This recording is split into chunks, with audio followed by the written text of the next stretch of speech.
So let's get on to this week's shows. Apparently, we missed one last week. It was called Mr. Robot. It's the new show on USA. And so we watched the first 2 episodes for this week. I'm going to... God, both of the names of the episodes are written as if they were computer files. So basically, episode 1 is titled Hello Friend.mov. And episode 2 is ones and zeros.mpeg. So all of us watched this. Is that right? Mm-hmm. Yeah. Yep. Cool. Awesome. And just for a brief little recap about what Mr. Robot is, obviously full spoilers beyond this point. But in Mr. Robot, Elliot, a cybersecurity engineer by day and vigilante hacker by night, is recruited by a mysterious underground group to destroy the firm he's paid to protect. That makes it sound so much more stupid than it actually is. Right. Look, I've learned that IMDb summaries just generally distill things down to like, the guy did the thing because crazy shit.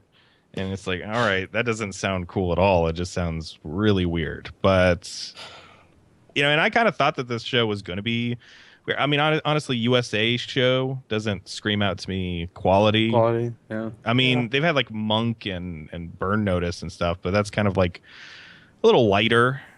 And this show is not light. Definitely not. At all. So I was very, very surprised by it. But Peter, you seem to be itching to say something. What did you think about the pilot?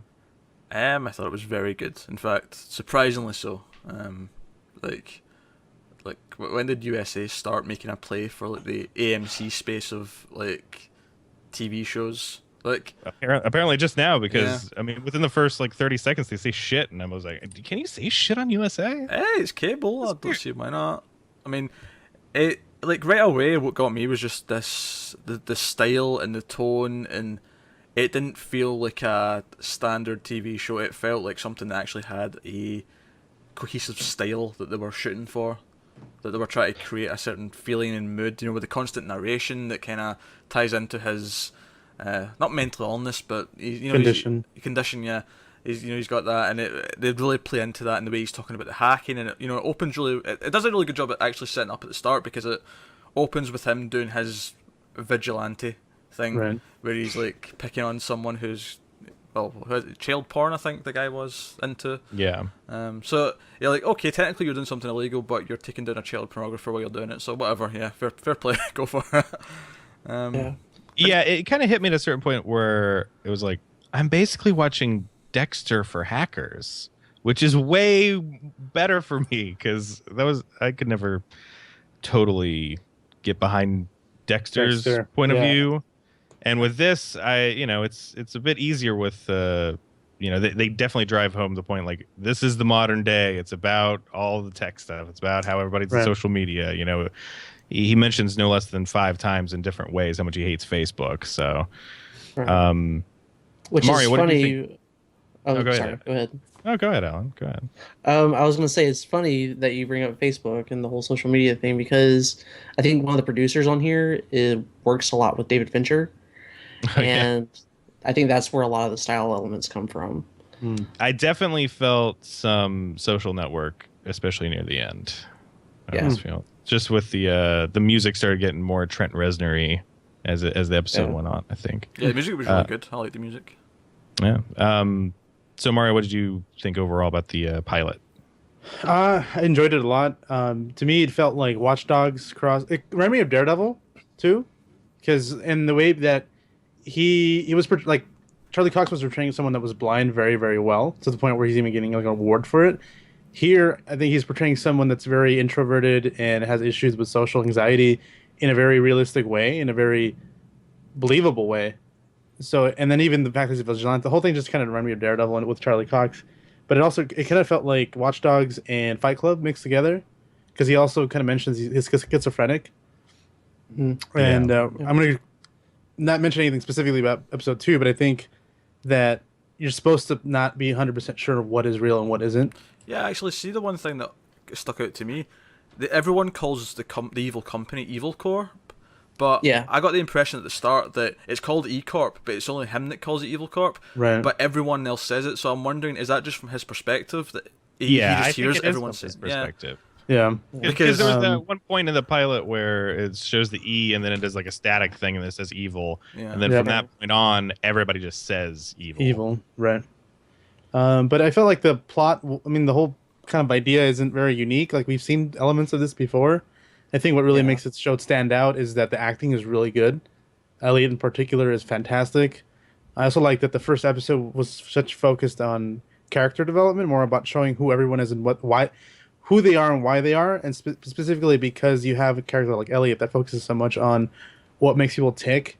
It makes it a lot easier to flesh out characters because the whole point of his perspective is fleshing them out and figuring them out as quickly as he can. So that introduces you very, very quickly to everybody and a lot of their background that you wouldn't normally get in other shows. So that to me is what stood out. As far as I'd agree with that. But- The two things that stuck out to me was the great acting, particularly from the lead character. He is really good in that role. And secondly, just the style and the cinematography. There was a lot of really weird framing going on, but not in an unintentional way. Like they really showed you how out of place he felt in certain moments by having him in a really weird part of the screen. Like, you know, it'd be framed that his head would be down in the bottom corner, which you never do when you're making something, unless you're trying to show that something's kind of off or something's weird. Right. And it was really nice. It was nice in that sense. It felt like it had a really distinct style. Everything really works. I mean, acting, directing, editing. Also, you know, there are a lot of nice little fake out moments where it's like, you know, he's explaining something to somebody, but then it's like, no, he's not actually saying anything out loud. You know, it was all in his head. It's what he wish he said or what he could have said, or you know. I also like he does reason. the almost Frank Underwood thing where who he's narrating to is us, but it's like he treats us like we're an imaginary person that he's talking to. Yeah. Because he has to talk to someone. That's a nice touch. Yeah, it's a lot of stuff that if I had heard about beforehand, I might have thought, oh god, that's gonna be weird or stupid or silly or gimmicky or something. But I'm glad I went into this with basically nothing. You know, just having the show just be crazy. Yeah. Alan Christian Slater popped up out of nowhere, and you're like, oh what yeah, the and then hell? Christian. What the hell? I was going to bring that up. I'm really glad that this show is not all about Christian Slater being the main character. Or is it? Well, I mean, it's called Mr. Robot, but that's, you know, I mean, I don't think it's about him. It's more about Elliot. It's about him dealing with Mr. Robot. Yeah, it's it's the effect Mr. Robot now has on his life and his existence and the path that he's going to send him down. But yeah, I like seeing I like seeing Christian Slater in that kind of role, like being this influence as opposed to being the one being influenced, I guess. I guess that's what, 20 more years of age will do for you since we've seen him in, like... Oh, it's probably been 30 years now since we've seen him in teen movies. He's getting old. What actually was the last thing he did before this? Do you guys know? I'm sure there's straight to DVD Yeah, he's done a lot of stuff movies like out that. there that he's probably been working the whole time. We just haven't noticed. Yeah. Yeah. I feel like I remember seeing him in a movie with Nicolas Cage. That was really bad. I don't know. I'm trying to find his wife or something. Netflix keeps recommending me one of his direct-to-video movies, but obviously I'm not going to watch it because it looks awful. But so he's been doing that kind of thing. The last time I remember him being relevant was like movies in the 90s. True Romance. Well, I wasn't even thinking that. I was thinking a little bit later when he did things like Hard Rain and Broken Arrow, which I enjoy. Those dumb action movies. But Was he the interviewer? Interview with the Vampire? That was him, right? Yes. I have not seen that movie. But It is. So, do you guys recognize the lead actor, Elliot, from anything else? No. Because I've never seen this guy before, and normally I immediately slightly dislike people with that haircut that he has. But I'm like, oh god, you fucking hipster! What are you gonna do now? Hack some shit? Yeah, whatever. But then it's like, oh, you're taking down like child pornographer and some other cool shit. And he's just a great actor too. So speaking of the hacking stuff, I like how they don't do I mean, I'm sure they take some liberties, right? Because hacking's a boring as shit thing in real life. Mm-hmm. But they don't jazz it up to the point where it's like, oh, this is really Hollywood, and there's like diagrams on the screen of things like breaking down and Yeah. like, No, it just show code. Actually, they show so- code and they speak some mumbo jumbo, and you just sort of go with it. But what they're saying isn't too ridiculous. I'm sure actual hackers will probably pick it apart and be like, no, this is ridiculous. But it's kind of that base level enough where we're not sort of sitting going, this is stupid. This is not how hacking actually works. Right. Right. Yeah. So let's talk about episode 2, I guess. I didn't see it, unfortunately, because I had to go watch some other Mr. Robot related things. But all Tune of into you guys, 1.21 gigawatts next week for Alex's thoughts on Terminator Genesis. we'll see what happens there. But you guys watched episode 2, so I don't want to keep you guys from having a fun discussion. So if you have any points, have at it, I guess. It was kind of more of the same. It focused on like in the aftermath of what Mr. Robot and his team like did in the first episode. We see some of the aftermath of that, and like they send like this weird video to the authorities demanding that the executive they got locked up be released, which obviously they don't actually care about. It's all just a smokescreen to keep the attention on him while they Right. go and do more hacking. It's very, very anonymous too, and anonymous Yeah. the Yeah. group, not. Yeah, that's the other thing I liked about this is they actually referenced other hacking groups, because at one point, Christian Slater says they've got like these 2 other groups or whatever doing these different things for them, like they've contracted work out, as it were, which is really weird to think of, like underground hacking groups contracting work out to other underground hacking groups, but whatever. But like one of them comes up and Elliot says, "Well, why are we working with them? They'll hack for terrorists if they have no morals whatsoever." So I like that they're sort of building up that world and there's other elements in there. Yeah, that's pretty interesting. So are you guys hooked? Are you guys gonna stick with it? Yeah. So Obviously, it at seems least like- the end of the second episode, there's something very interesting that happens there, which is Yeah. Very out of we have- nowhere. if we're gonna talk about it, we're gonna have to spoil it for you, and it is a big moment. But it does bring a Okay. lot of questions into play, though, which Yes. could be worth discussing. So I don't know if you wanted to spoil it for you. You know, I'll just I'll lower my headphones for a little bit Okay. because you guys seem like you really want to talk about it. Yeah. So go for it, guys. All right. You just wave me back. Okay, well, Yeah. I think the main lesson here is never sit on a railing next to Christian Slater because Yeah. things might go badly. Right. Yeah. So that's why I mentioned Fight Club earlier. Like, I think it is about Mr. Robot, and I think they're trying to set it up that they're the same person. And so essentially, Oh. that what he just did is he killed his other, or maybe he didn't kill it because maybe you can't kill your other personality, but he pushed his other personality away, and now it's just full Christian Slater in control. That actually wouldn't surprise me if that ends up being the case, especially 'Cause since Yeah. now that I'm thinking about it, do we actually see the other hacker people talk to Christian Slater that much? They did, but they never talked to them both at the same time. Right. Okay. It was either Elliot just sitting in the corner and then them talking, and then him talking to Christian Slater. But the interesting bit is, I forgot her name, but the female hacker that goes to his apartment, she talks to him like she already knows him, and she even says, Right. "Where were you last night? You're supposed to be there." And he's like, "I don't know what the fuck Right. you're talking about." That's true. It's interesting. I'm almost kind of annoyed you said that because I would have probably figured it out as we got closer to the reveal, but part of me always wants to just be ignorant about it so that when it hits, that I'll be like shocked. But yeah, okay, that actually makes sense because they actually play a lot with like in the first episode. He thinks he's seeing like men in suits following him, and we sort of question: is he actually seeing that? Is it all in his head? And it kind of turned out to be true, but that would add into this idea that there is something in his head that's not quite right. Right. Like his perception is kind of off. There's something not there. He mentions himself that he might be schizophrenic. Yeah. And so I think the whole thing they're gonna, I don't know, but I hope that they constantly play with us trying to keep track of what is real and what isn't. Like right now, we don't even know if his meeting with Evil Core actually happened. Right. Yeah. Like, that could have been a figment of imagination. We don't really know. That's true. And also the other thing, actually, now that you've said all this stuff, is that he takes the morphine in this episode without taking the whatever it is, like without taking the thing that Yeah. stops him from becoming addicted. So I'm wondering if by the end of the episode he's actually more high or whatever than normal. Right. You actually see his get more and more bags under his eyes. Like Yeah. you can tell he's more affected by the Right. drugs, and he's just tired. So I could be wrong, but I think that's what's going on, and that's why I mentioned Fight Club, where he Yeah. doesn't realize he has his personality. Yeah, That's interesting. that's a really good point. What did you guys think of the drug dealer guy and like his scene when he was sitting in his underwear the whole time, which was really annoying? It was Distracting. effective. He was very stereotypical. He reminded me of like a Brian Altano going up to 11. But it was effective. I mean, I like the idea that he recognized that even though he's really odd and different than him, he asked him, "Are you afraid of me?" And he didn't say anything, but the whole impression is he's not.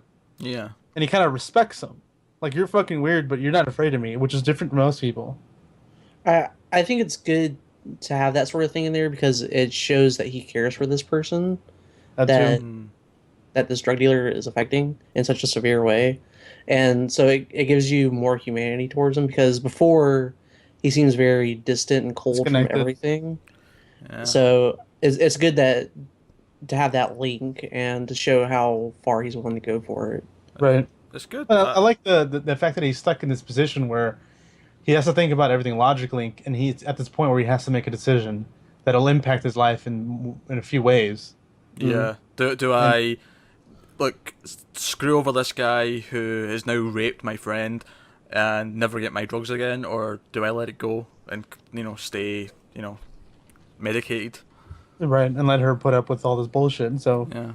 it's good stuff. And he makes his choice because we see them all getting arrested, or at least most of his gang or whatever. Right, but I like that the choices aren't. I mean, as even though they're one or the other, it's still not black and white. Yeah. Like there's bad fallout for both, Yeah. but he has to choose which one is better, or which one he thinks is Although better. with that one, I think most people would agree that the stopping your friend from getting raped is probably the good choice. Right. Oh yeah, definitely. Yeah, it's just. But no, it's really good. What did you think of the guy's CD that turned out to be a hacking thing? And I thought that was a very realistic way of going about that. Yeah. I was glad that happened. Although the only thing that's not realistic about it is that he was able to get this guy to take it from him while no one else was, I mean, I feel like if it would have shown more people actually taking the CD from him, Yeah. it would have been more believable. Well, but maybe he most was like the people only one. did because the worker, the girl's boyfriend does mention that he's been out there for a week. So maybe he's just been persistent, and that's why he. Because I even says that I'm just taking this so you'll stop bothering me. That's Pretty true. much, yeah. Yeah. That's true. So, Maybe if we would have seen Nice- that it's in a the nice first touch. episode. It's a nice Yeah. touch. It'll be interesting to see who this group is or whatever this person is who's like hacking into her house and stuff. Whenever Elliot is talking to Mr. Robot, he mentions that like dangerous hacker group works for China, and we see him like typing in some kind of Asian language. So maybe it's that Alright, yeah. group that's looking into him. Hmm. That makes some sense. But Interesting. no, I think this shows made hacking a very entertaining, like basic sort of concept for something, which is something that in usually most things hacking is the silly part you just sort of have to ignore because it's usually Yeah. either really boring or really just wrong and like not real. Cheesy. Yeah. But they made it very interesting, and Yep. you sort of buy that Elliot's hooked into this sort of tech world where everything's kind of... Because even though it's set present day, it does have this kind of weird futuristic feeling to it. Yeah. I guess that's just the style and where we actually are in humanity now. So, Yep. That's Should pretty probably cool. make Alex. yeah, I should probably give Alex the thumb up to come back. Hey, Alex. Welcome back. Welcome Hey. back. Yeah. So to answer your question, we are hooked and we'll be sticking with it, Alex. Wow. Yes. Awesome. So definitely check out regular coverage of Mr. Robot from now on, I guess. We'll move on to something that we are all, I think, enjoying, and that is Mr. Robot. So this is season 1, episode 3. I believe the episode of this was Debug, or technically it was like 1.2 debug.mkv or some shit like that, because it's all Yeah. computery. I want to say that I think Mario hit the nail on the head last week. Yeah, like see, because Mario said that last week about Mr. Robot being like a figment of his imagination or another part of his personality. Right. Because you said that, every scene he was in this one, I was just noticing how it was being played and how it was shot. Yeah. How he It was more on the nose this episode though. Like the scene where they go to the bar was like very clear something was off. Right. Yeah. And then the ending when everybody else lets him walk in, like he's their general walking into like the base. Like everybody just gets the fuck out of the way and like caters to him. And, like he's supposed to be the new guy, right? Yeah. I mean, I'm pretty sure we would have all figured that out in this episode had you not mentioned it last week. I think it was a lot more clear this one. Yeah. No, but this was another good episode, I thought. I think this has done a great job of looking at his inner turmoil and what things mean and all sorts of things like that. Right. Yeah. I feel like this show is Fight Club meets American Psycho. Oh, okay. I said Fight Club meets what did I say last time? Can't remember what the other one was, but definitely Fight Club. Yeah. It's funny though, because I actually really don't like Fight Club all that much. I like this way more. And I think it's just an execution. And that's not to say that I'm dissing David Fincher, because David Fincher's made a lot of great stuff. But Fight Club, for me, was just... It was a bit too weird almost. Whereas this, because it's taking its time and it's a serialized story, I'm really getting to grips with who the character is, and you know, there's hints of what's going on, and but there was some really great scenes in this. I liked the montage of when is it Elliot? Is that his name? Yeah, Elliot. Yes. When he decides he wants to Be pretend normal. to be normal. So he's like, so he walks in and he's like, "Oh, can I come to that dinner, boss?" And then he walks out and the boss just like goes out and asks his assistant, Yeah, that made me laugh. "Was he drinking a Starbucks?"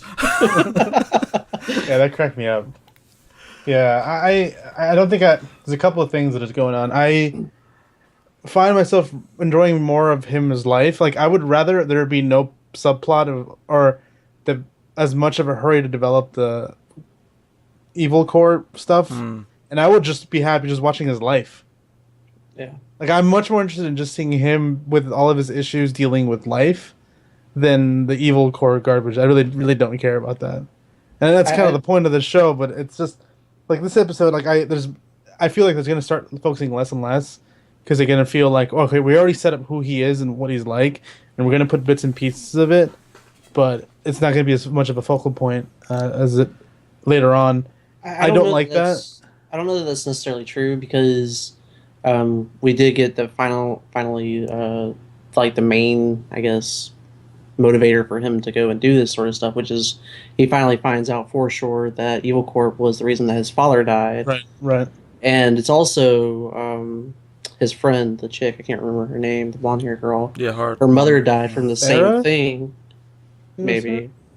But I feel like they have that connection there, so you will get, him trying to deal with kind of like a Peter Parker type of situation where he's trying to be Spider-Man, but and doing all this web hacking and stuff, but at the same time he's got to go and deal with this girl. Yeah. Yeah, and the other thing that wasn't really annoying was that plot of the computer, the disc for the boyfriend getting the disc and being tricked into this situation where he has to help them hack the company, and then he finally reveals the fact that he's been cheating on her and that he's in this position, and then it's like your best friend is clearly a dude that knows how to do all this stuff. Right. I don't know. Maybe pick up the phone and go, "Hey, Elliot, I know you're totally bummed out right now because you found out about our parents dying, but we have this little problem. It's kind of in your wheelhouse. Maybe you could help us out real Well, quick." to be fair, they might do that at the start of the next episode. Like, cause it's not like they went on to like what they were doing next. That was the last time we seen them in this one. Yeah. Yeah, that would make sense. I don't have as many complaints actually. I'm still pretty invested in the Evil Core stuff, mainly because it does mean so much to him, and now that he has like a direct personal motivation, right, to deal with it. And it's and all of it's so much about why he is the way he is, and the fact that his dad died in such a shitty circumstance when he was so young might be a lot of the reasons why he is such a right. Well, I guess I just mean I'd rather just see him take the subway and talk about the subway, not because of what's happening in the plot. Like I just don't. You know what I mean? Like that's the difference between like that's like why I like Bendis so much because he spends like he has like fucking Captain America talking about random shit for no reason, but it's just it adds to the personality of who he's talking about. I don't think you have to worry about that going away though. I feel like it's such an ingrained part of the show. Like, you know, it's just wherever the plot takes him, he will randomly divert into little tangents about things. Like, you know, when he's lying in the hospital bed at the start and he starts talking about how the head of the IT department is like really shit at his job, but it's not really his fault because he only has $7,000 a year to spend on defending the IT, you know, system. Right. So what did you expect with that? Yeah. What did you guys think about the weird evil core guy? Oh yeah, I was going to ask about that. That was the reason why I brought up the whole American Psycho thing. Yeah. Because he definitely seems like him a lot. It's interesting. I like that they're developing him, like, because he, I suppose, is the antagonist, or they're developing into the antagonist. So I like that they're sort of developing him. I'm not sure. There's a lot of weird stuff in his plot. Yeah. And not even the. But didn't know he was foreign until all of a sudden he starts speaking another language. You're like, oh, I guess he's not from America now. What language was that? Was that German? I have no idea. I don't think it was German. It didn't sound. No, it wasn't German. Didn't sound angry enough.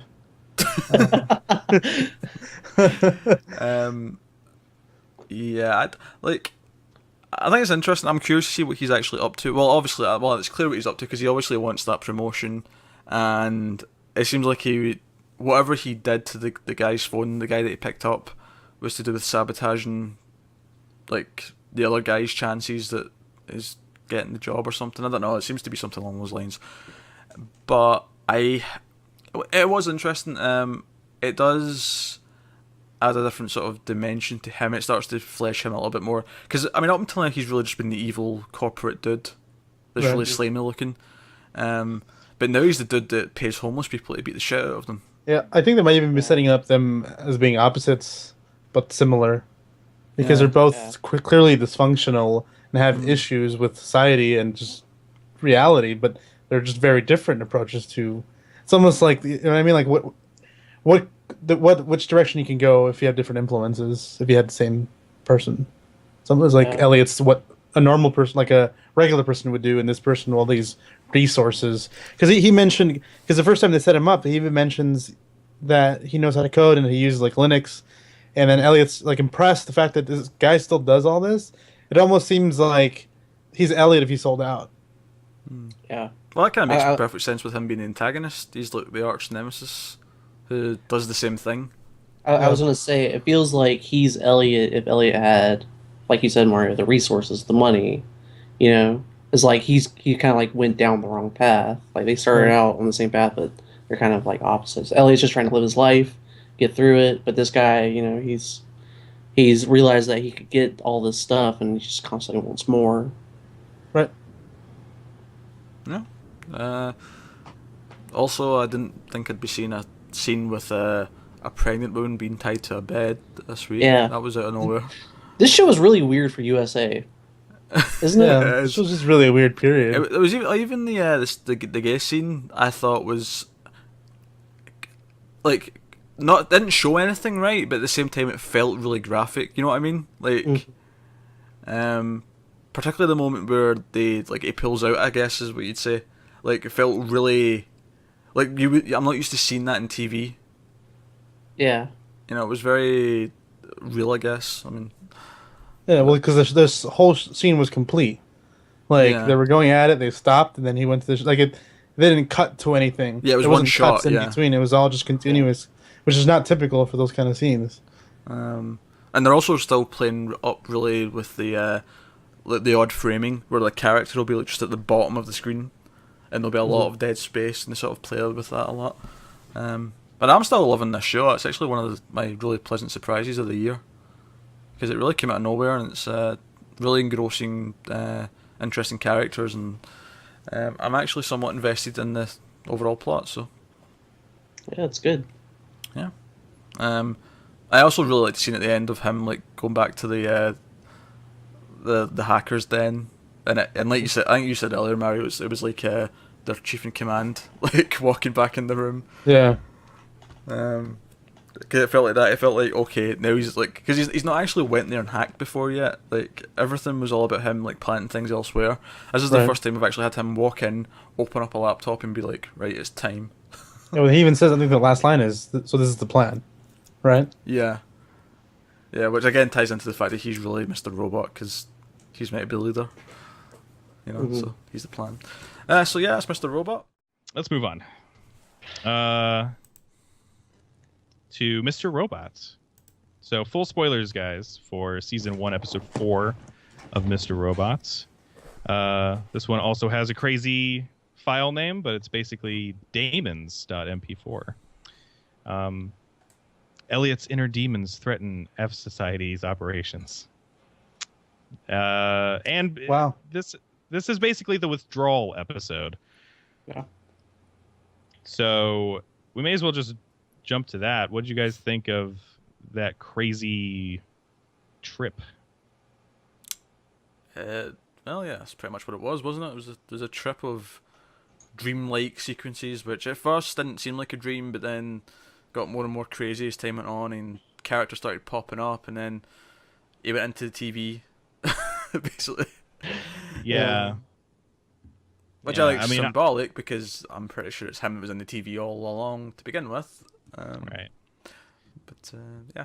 Oh, So obviously the big turning point in this episode was when suddenly there's a gun introduced and everybody gets shot.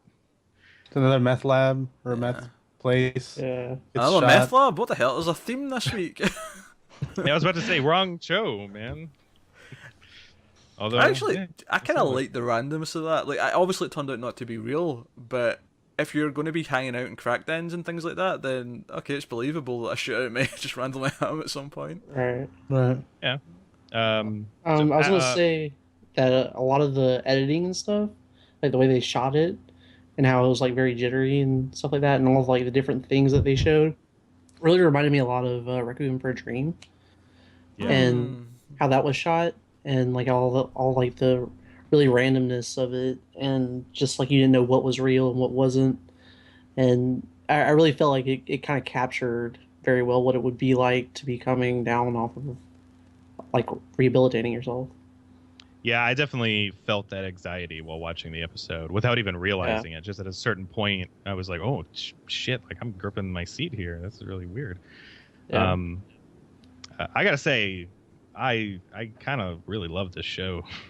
Alan, I have to thank you for saying that we should review the pilot a few weeks back. Because damn, I never thought that USA could produce such an interesting take on. Yeah, I on just hackers. watched it on a whim and I was amazed. I was like, "Holy shit, this is really good." Yeah, Yeah. it's the best thing we're watching right now for this show. Yeah. Oh, hands down. So, I mean, other highlights of the episode, I guess.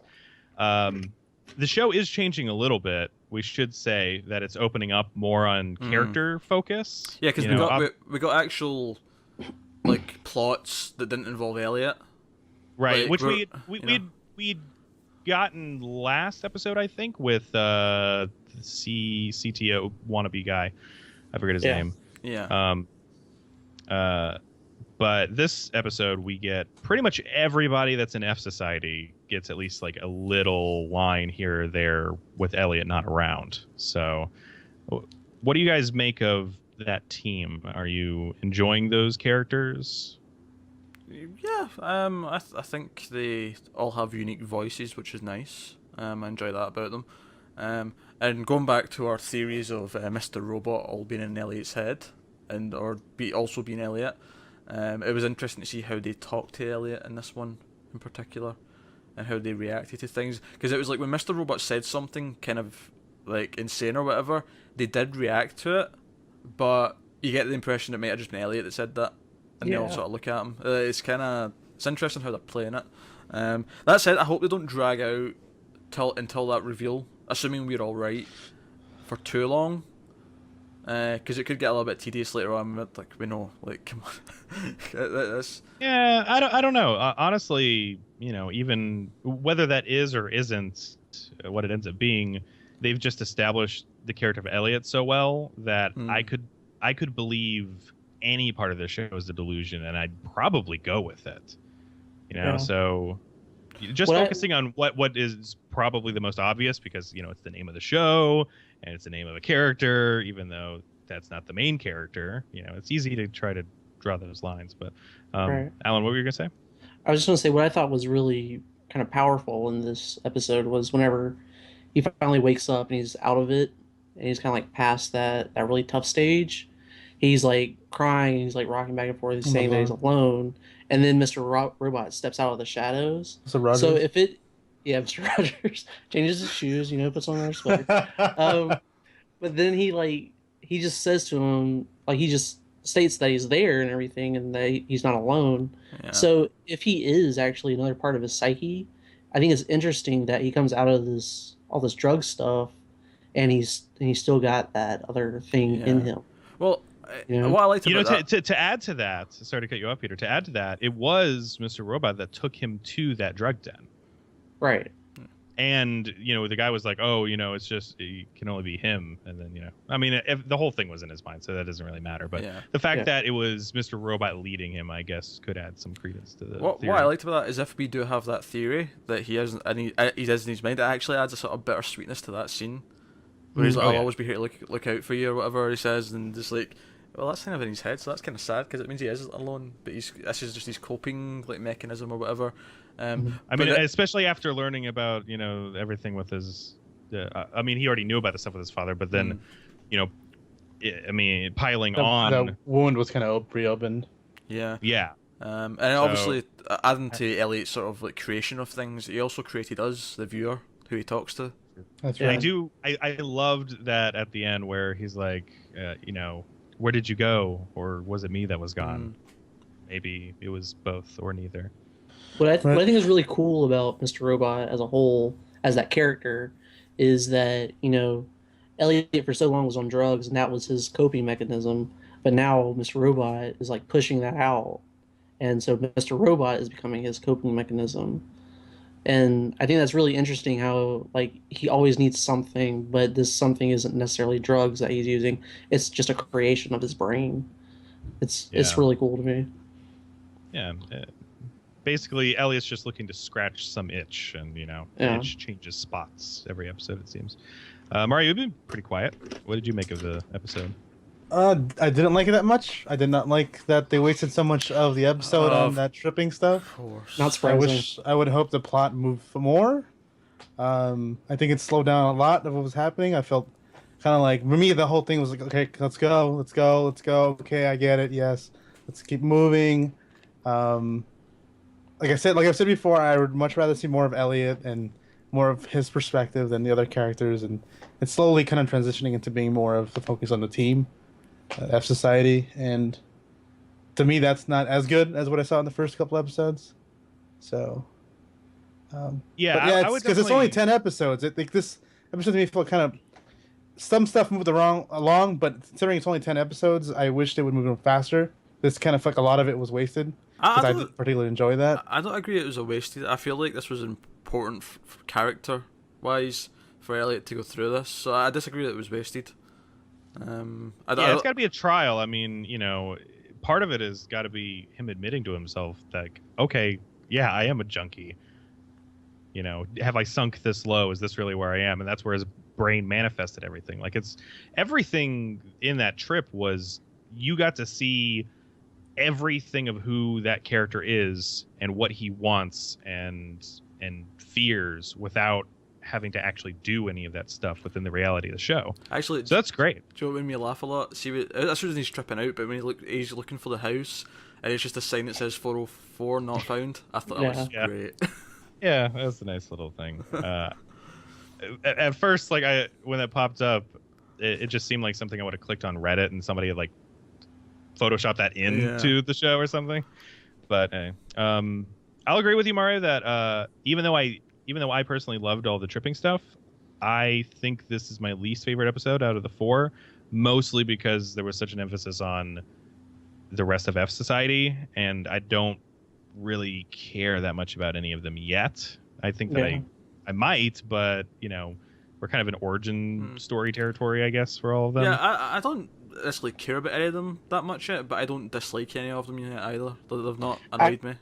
I find. Oh, sure. When I say it's my least favorite, I mean it's still as far as these 4 episodes go. I mean, this is still a 9 out of 10, and the rest are just happen to be 9.1s or higher. What were you gonna say, Alan? I was gonna say I kind of find the female, the one blonde chick who always breaks into Elliot's house. I can't remember Yeah, her name. I kind of find her a little bit annoying just because of her attitude. I, ca- She's just kind of Yeah. like stuck she's a up, you brat. know? I call her She's not Dar. necessarily stuck up. She's just a brat. Yeah. Yeah. I don't know what her name in this show is, but she was Darlene on Suburgatory. So I Yeah, just call she her has a Darlene. similar name. Is it on similar? this. Yeah. It might actually be Darlene. Maybe it's Darlene in this, and maybe it's a different name in that show. Yeah, because it was a not super common name. I definitely remember that. So No, I think I yeah, I think it's the other way around. I was gonna say I do like the fact though that having her there and meeting with the Dark Army or whatever they're called kind of makes that more grounded. It makes it more real and gives it kind of like a very tangible thing where it's not just like, okay, now she's gonna send this code off to somebody we don't ever see, but it actually makes it kind of like threatening, especially with those masks and Yeah, everything. Whenever they got into the limo, it's like, okay, you do not want to fuck with these guys yeah. at all.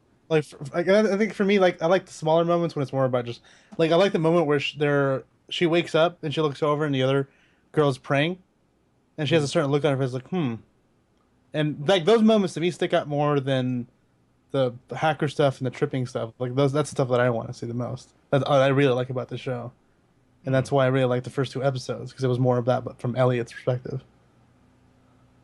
interesting. Well, we're all still very much on board with the show. So, Mario, you said there's 10 episodes this season. Yeah, I looked it up because I was just like, really? It's only do you is this? Please don't tell me it's only like 6 episodes and all this.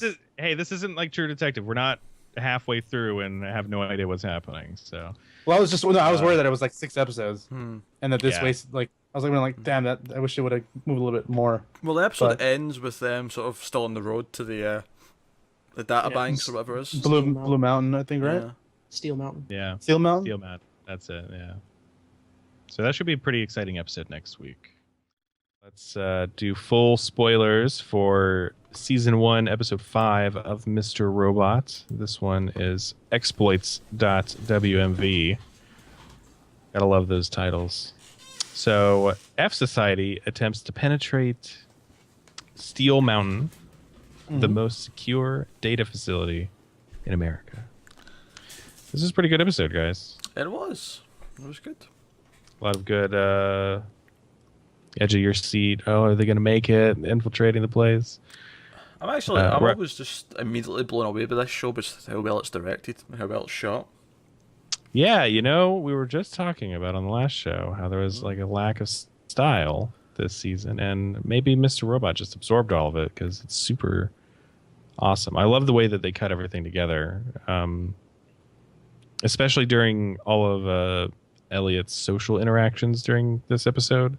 Every time he has to try to talk to somebody, they just frame it in such a weird way where you feel off put, but you can kind of see where he's coming from almost. It's really simple.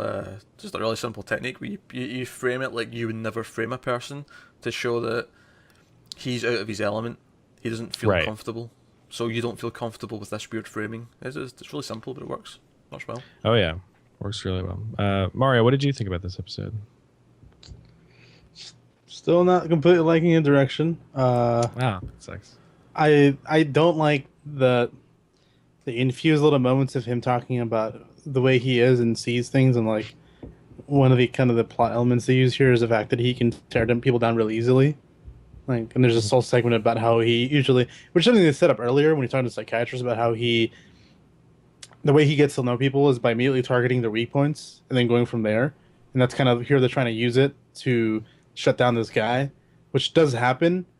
But again, like that's what I want to see for 15 minutes.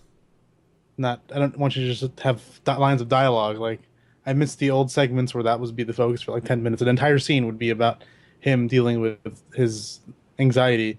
Now, I did like that scene where he's just kind of trapped in the Steel Mountain facility. Mm-hmm. That was really good. That worked really well. But they kept running into problems throughout the whole thing and kind of just figuring it out. And I like that he was getting direction and not doing any of it. And just kind of dealing with it. And to the point where the guy was even like, Mr. Whatever his alias was. Yeah. You haven't he goes, said you're anything. not doing anything. You're not saying anything. It And then reminded he's me yelling in of his ear a- like, "Go ahead." Oh, I was just gonna say it reminded me of like if you're playing like Mass Effect or like one of the Bethesda games, you're somebody says something to you and you just stand there not answering for a long time. You're like, oh, I want Elliot is AFK, you know, he went to go make a sandwich or something. Yeah. I don't know. But the plot, like the second plot line with the girl that he grew up with that works at the same company he does, Mm. I'm just kind of like they don't really need to see that anymore. Um.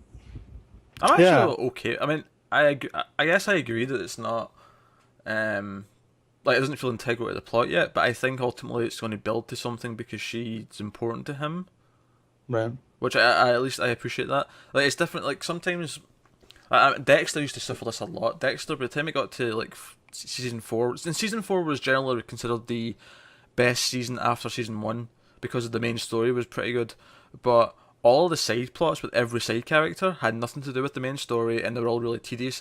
At least with her, I feel like they're building who she is as a character, which will later, be relevant because we'll care about her when she's in trouble or because Elliot cares about her, Yeah.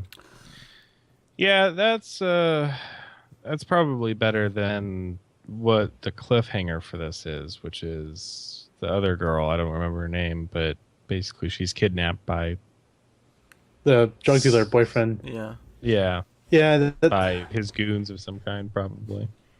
Yeah, and it's just kind of weird the fact that they went to Steel Mountain, which seemed like this epic thing that they were kind of gearing towards. It felt kind of anticlimactic. Like the scene in there was great because there was a lot of tension, but now afterwards it just kind of felt like that's it. Like what's the Right. plot now? Like it just kind of felt like all the tension was gone now, and now I'm not entirely sure what's happening. And I didn't necessarily want him to bring back that drug dealer because I don't know. I think they're kind of setting him up to be like his nemesis, like his Lex Luthor was born from that cell in that scene. Well, no, I think his nemesis is going to be the business Right, guy. but Yeah. it just that scene felt very comic booky and the villain. Yeah. Yeah. He's like, It picks yeah, up the ball and I'm in everything these is like, walls, but these walls mean nothing to me. You close that door, but it's only one door, man. Like there's other well, he's just doors. like, I so don't this is who remember. you are. He's just staring at the fucking wall and he's just being like, so that's who you are. You know Yeah. who you are. And then he turns around and just throws the ball back at the other guy. And I just okay. It was well shot though. I liked how it sort of went silent and sort of the sort of music, as it were, was sort of ramping up as the title came on. Like I thought it was technically well executed. But speaking about the businessman, which we should probably figure out his name one of these episodes. Yeah, we should. Yeah. How much of a ridiculous power move was that, walking into the bathroom just staring at that dude's wife? I was really unclear as to where that scene was going. Yeah. No. Because he just stood there in front of her for a good 30 seconds or something like that. With, with anything happening, and I'm like, are they going to do something? Is she into him? Like, is there like a sort of power attraction thing going on here? Right. Also, him and his wife are starting to remind me a little bit of Frank Underwood and Carrie Underwood from House of Cards, in that they're both evil as shit and they're working towards gaining power or whatever. Yeah. Because nowhere near as charismatic though. Because I actually laughed out loud though, because now she's pregnant and she can't drink any alcohol. But when the guy turned around to get something, she downed the entire glass of wine that was in front of her. It's all about appearances, man. Yeah. Okay. I don't know. I think a problem I'm starting to have with some of the characters is they're kind of cartoony. Like the main villain to me is kind of a cartoon, and then the drug dealer guy is like super comic book. Like I don't know, the rest of it is just done in such a good way, and Elliot himself is such a well fleshed out character that it just feels really weird to have these kind of more, I don't know, unoriginal characters around him. It almost goes back to what I was saying about True Detective, in that it's so well executed in terms of how it's shot and how interesting it's made through everything else, that I don't think I even noticed that as much. That some of these characters aren't as well fleshed out or whatever. Yeah, I can see what you're saying, Maury, about a lot of these side characters, and especially with the villains. I mean, right? I'm really surprised at how over the top the guy in jail, the boyfriend is. That whole "I know you," like that's so And if ridiculous. he's looking at the camera, but if you think of it, he's staring at a wall. Yeah, And his room, it's just like his room is just there. Like he I wouldn't stand remember up. think Like, what the fuck are you doing, man? I remember thinking while it was going on, I was like, "Oh, Elliot would be so flattered by this. Like somebody's talking about him. Like this. That's so nice he's of not him." he's not alone. He has somebody that hates him. It just felt like such a TV moment, and like the show never really had that. And but of course, it made up for it with all the what is it, Mountain Steel, Blue Steel, whatever. I've got Steel the thing Mountain. right. Steel Mountain. You got there in the end. Yeah, you got there. I got there. But man, him belittling Bill was just a ridiculous monologue. It's like, listen, Bill, you know it's true, Bill. Every time he said his name, it's like, oh, damn, Like, Elliot. it's like there's a lot of Vaders in this show, which is weird. Like that was a fucking Vader moment. Yeah. Bill. Like, he was like almost like if he could force choke him, he would have force choked him at that point. Yeah. Yeah, that was pretty. That was. Bill had pictures of a cat that looked like yours, Peter. He did. Just the one though. I've got two. Oh, that's true. Although that helps helps the point you're trying to make, but still. Oh man. All right.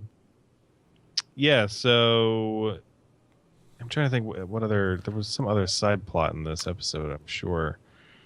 So here's what's interesting, that the guy that was selling the CDs, which is the guy that gave him that virus that hacked their computer, that's one of the members of the secret corps, whatever the fuck they're called, the Black Society, whatever it is. The dark side, dark clan, something. I don't remember. They're probably not a clan. He's one of the guys that's friends with the girl's Darlene. boyfriend. Yeah. And so they pull out the hack last minute, even though he says that they actually pulled out a while ago. They just never said anything. And so that's the whole plot that's going there, which is kind of weak because it's just two girls walking around yelling at people and her being a brat. Yeah, pretty much. Well, because we still have this opinion that Mr. Robot's just like another part of Elliot. I thought it was interesting in the scene at the end when Darlene was threatening to like execute the probe or the virus or whatever it was. Like Mr. Robot's the one doing all the speaking and he's monologuing, but Elliot's just in the background, not saying anything. And then Mr. Robot sort of walks off and says, can anyone talk to them? And he sort of walks and he goes into the background, and then Elliot comes in and finishes the scene. So the whole time I was just sort of thinking it from the perspective of the same person, and just how that makes things interesting, and how just little observations like that. Yeah, I was noticing with some of the shots earlier on in the episode too, where nobody like turns their head to look at Mr. Robot. Like if it's always just, hey, everybody's doing their thing, and then let's cut to Mr. Robot. He's giving orders or whatever. But they do if he's the one that's involved in talking. If he's Elliot. Yeah, if he's active. Noticed, yeah. Sure, basically, what they're setting up is that when he's not the main focus, he's just in Elliot's head, and when he is the main focus, he is Elliot. Yeah, that could definitely. Yeah, that could be it. So you guys gonna be pissed if that's not what it ends up being? If it's done well, if they do something clever, that's like, oh shit, I didn't even see that coming. If it just turns out he's just another dude, I'm like, then why did you shoot everything? I mean, I guess it's misdirection, but okay, that's a weird choice. Just to be interesting, I guess. I mean, if they do something that surprises me in a good way, then yeah, sure, it's fine. If it's what we think it is, then that's cool too, because it's been told well that way. Right. Sometimes it comes down to sometimes just doing a really out there twist for the sake of surprising the audience does not make for a better story. Sometimes doing what's actually been set up properly is what's actually satisfying. So, agreed. Yeah, couldn't agree with you more there, Peter. So that's Mr. Robot, and we're still enjoying it. let's move on to Mr. Robot. Now, it's episode 6 of season 1. It's called Brave Traveler.asf. Elliot attempts to hack Vera out of jail in order to save someone he cares about. Tyrell's game gets crazy, and Angela digs deeper into her mother's death. Okay, I guess that describes the episode. Yeah, it's another solid episode, I thought, from Mr. Robot. Put Elliot in a sort of ticking time bomb sort of predicament, and we sort of get to see how he dealt with it. So yeah, he is blackmailed by the gangster dude who's in prison, and yeah, he has to hack him out in like a day, which is kind of insane. So what did you guys think of this one? I really liked it. That was great. That's good. That was really good. Yeah, that's one of the better episodes so far. Yeah. I think it also adds credence to the theory that maybe Christian Slater is just in his head. There's no maybe at this point, Alex. Skinner, we've been we've been saying this for weeks. I know. Just I know. Hey, I I haven't. sure. There's no way around it. Yeah. You've been right next to Alex. No, I sit over there and put in headphones and play games.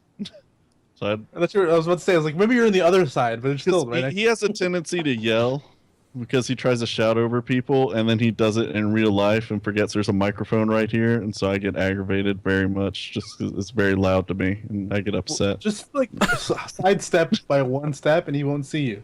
It's fine. Wait, hold on, wait a minute. Why are we turning this into a Making fun of Alex? Yeah. Because I brought up that. But no, even beyond that, this episode was great because I feel like even with the Tyrell storyline, the subplots kind of took a sidestep, and it just allowed for them to develop a bit more, but we really got to see Elliot develop as a character. I like things being called out, and it kind of, like, Tyrell's been kind of, I felt like he was kind of thin, because he was just a weirdo guy, but there was nothing else there besides just him being weird. Now I like this dynamic where the guy that he wants, whoever that guy is that he brought to dinner, is calling him out for everything. Yeah. Like, A, you didn't think you would tell me, and B, you're fucking weird. Like, you need to stop with this game, and C, like, whatever you think in your head of me, I have more power than you. And I like that the whole thing where it's like, I just wanted to see that look on your face, and he keeps talking until he gets that look. Like, all that stuff was sweet. I also like that they really did a good job of hinting and calling back things. Like, I like that Elliot makes a point to mention how that one guy bothers him, the brother. Like, something about that guy bothers me, but I don't know what it is. And you know how I am about things when they bother me. Yeah, that's when it starts happening. Back again, but it was that's when he calls back when he's like, "That's why I didn't like you. Oh, I didn't like about you is that you don't want me to actually get him out." But that was done really well. Like, it wasn't super obvious, and it was. That moment would not have worked without that hint earlier in the episode. Yeah. I liked the fact that they did end up bringing back this whole drug dealer thing, because it does call back to whenever he first showed up in that one episode. And he mentions how like he'll never be out of his life and all this stuff. Right. Like how he does all this like cosmic, times a flat circle bullshit. Well, I felt like he was saying. What? He's a joker to his Batman. Yeah, exactly. That's exactly what it is. And so I like that he came back, and it feels like we got closure to this because now he's got to go. And so it really wrapped that up very well, but it didn't leave anything loose just dangling around. So I really like that. And I also like the consequences of him dealing with this person, right? Which is that, he loses his friend. Yeah, the ending was really well shot, actually. It was really well done. The idea that he opens the boot, or sorry, the trunk of the car. The boot? The boot, yeah. A boot. The boot. It's a car boot. Never mind. Like, no, I was making fun of Canadians because they say a boot instead of a bout. Yeah. Okay. Oh, whatever. Anyway, so yeah, he opens the boot, and like the camera doesn't show what's in. I mean, we know what's in there. We know what he's just seen. I got juked in my own head a lot. Yeah. As he kept going, I was like, "Oh man, she's dead. Wait, maybe she's alive.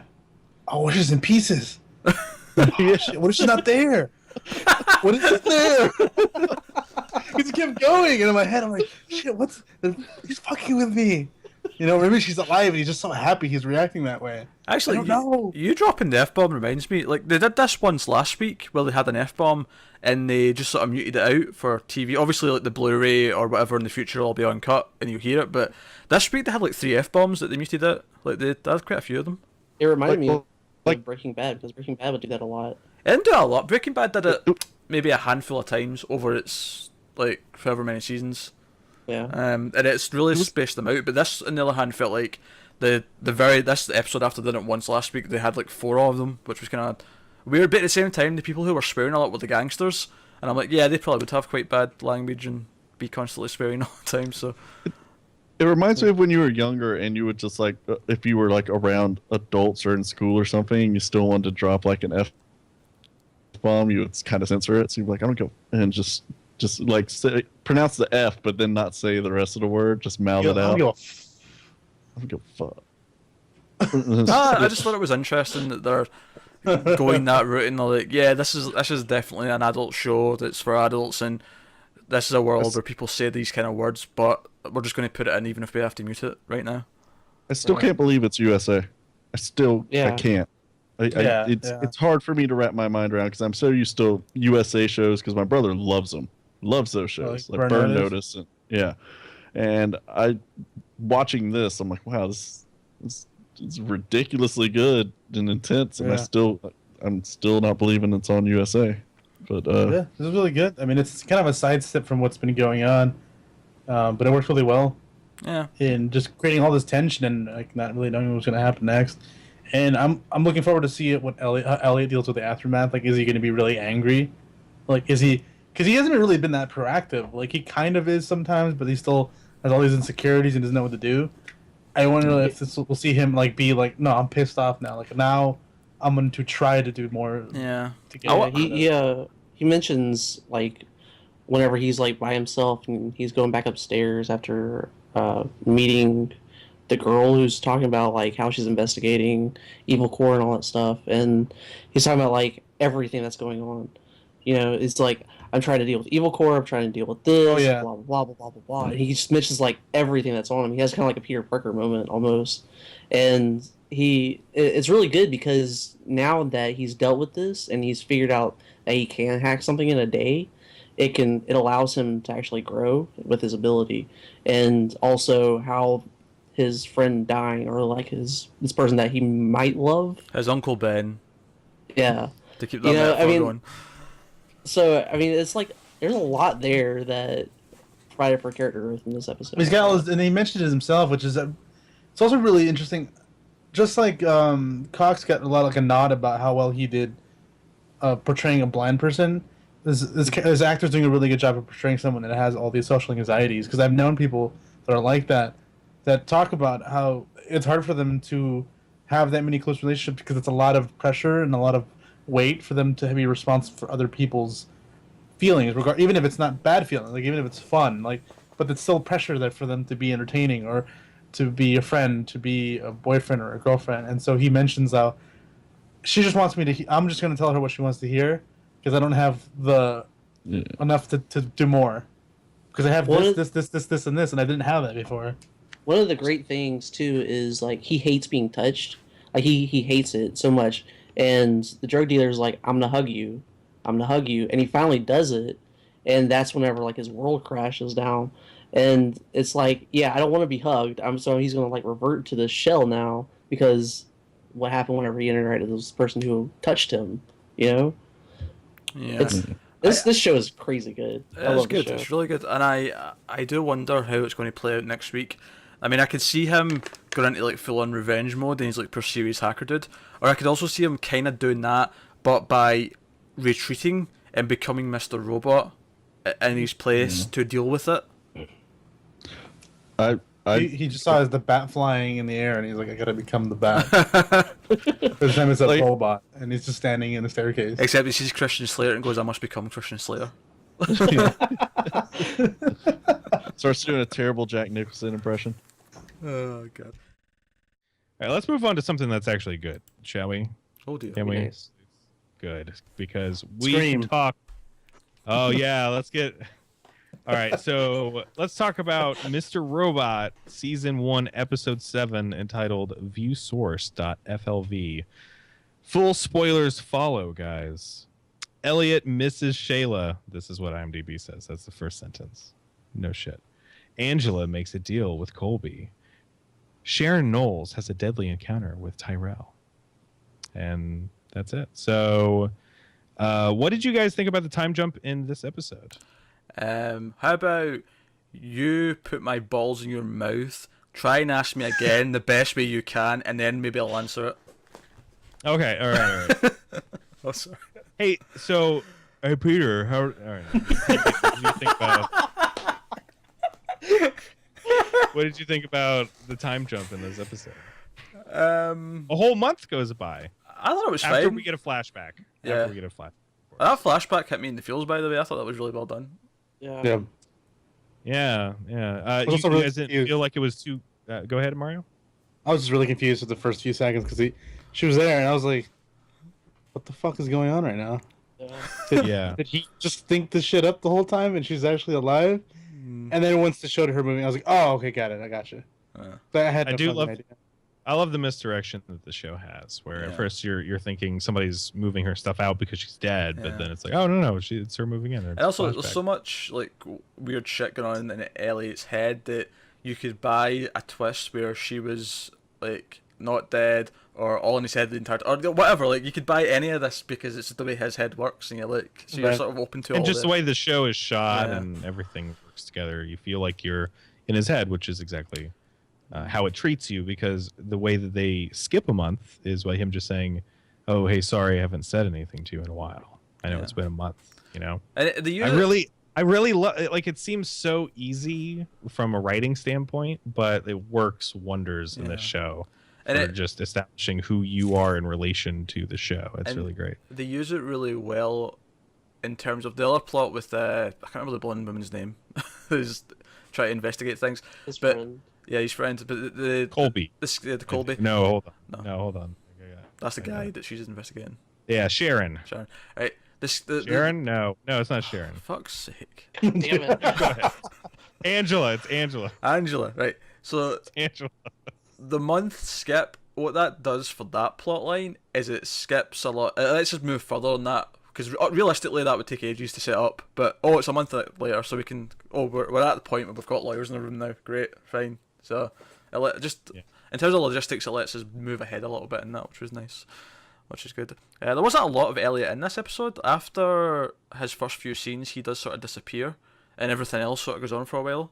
And I didn't mind that too much. It felt like it kind of worked for me because he's still in a really distant place, so he's not talking to us as much, and it kind of worked for me in that sense. Yeah, no, it worked for me too. And on the Especially, topic of especially if we're still under the impression that he's also Mr. Robot, because then he still has a presence just as Mr. Robot throughout the episode. Yeah. true. Although this episode, I felt less of that potential there. I mean, like I could still see that theory working, but I could also see it not being that. But anyway, so Alan, what did you think about this episode overall? It was great. I like the fact that, like Peter was talking about, Mr. Robot shows up more than Elliot does in some senses, because the times that Mr. Robot shows up, he seems more radicalized than he did before, and I think it's because of his girlfriend, whatever you want to call her's death. And I really, because he holds up a fucking gun to what's his name's head, right? Because he's like, I told you that we were going to do this. Otherwise, I'm going to kill you. He asked him, doesn't he ask him if do you think I'm crazy or something like that? Or do you know why? Because I'm fucking crazy. Yeah. And I really like that. And I like seeing him interact with the girl with the raccoon eyes. I can't remember her name. But Raccoon eyes.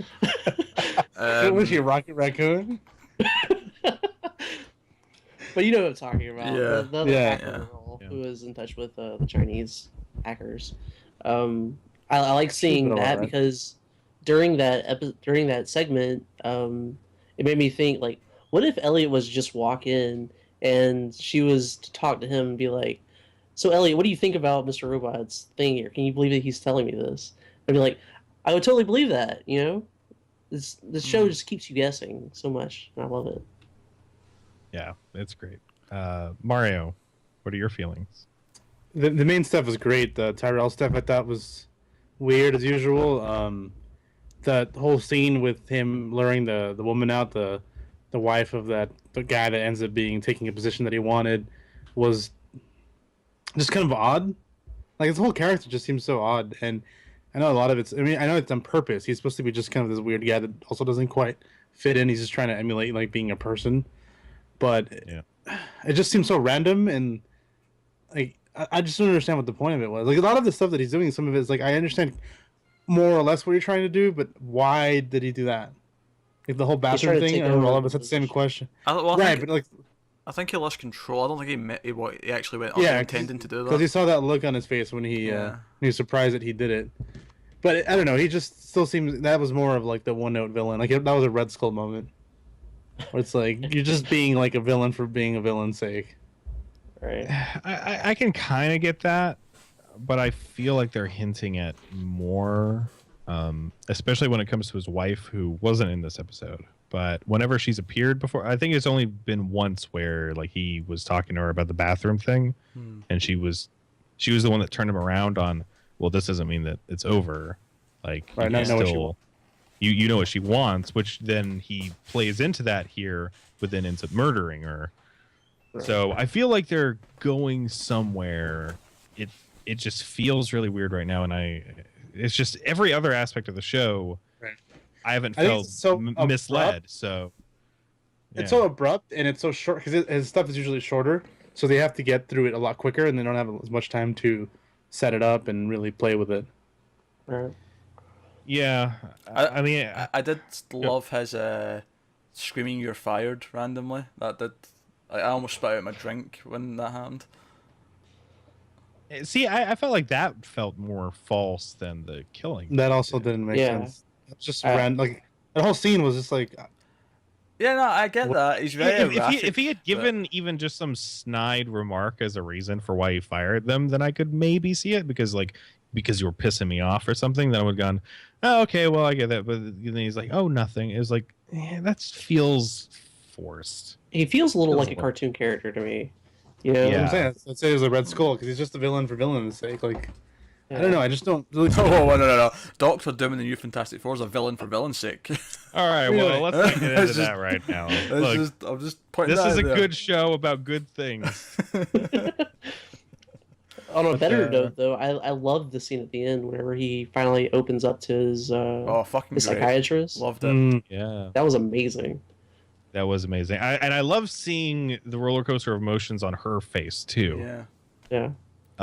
Because at first she's obviously really freaked out, but as it goes along, I mean, and part of it's the music too. But actually the music keeps pretty creepy, or intense at the very least. But then on her face by the end, I feel like you could kind of see a little bit on like, all right, I get why, and I hope that this just strengthens their relationship. Yeah, right. Well, the whole thing is about relating to a little her. bit in it. Because at first, a quarter or a third of it is, I'm going to be honest with you, and this is going to freak you out. And the last 2/3 of it is, but this is why we're alike, and this is why I need your help, and this is why I don't want you to leave, and this is why we can continue having the sessions, and now we can have it an honest way. Yeah, I felt like she is freaked out for, especially when he starts like talking about her porn history on the internet and stuff like that. But when it gets to the end, you kind of see that thing on her face where she's like, as a psychiatrist, she's like, I know what I'm working with now. Even though, and what's so interesting is that it's, she wanted him to open up to her, and basically her opening up to her is him saying, I know everything about you. Well, the other thing that's interesting is he admits so good. He also switches it from it being just targeting to her to him being like, no, I did this to everybody. Like, that's really it's him admitting more.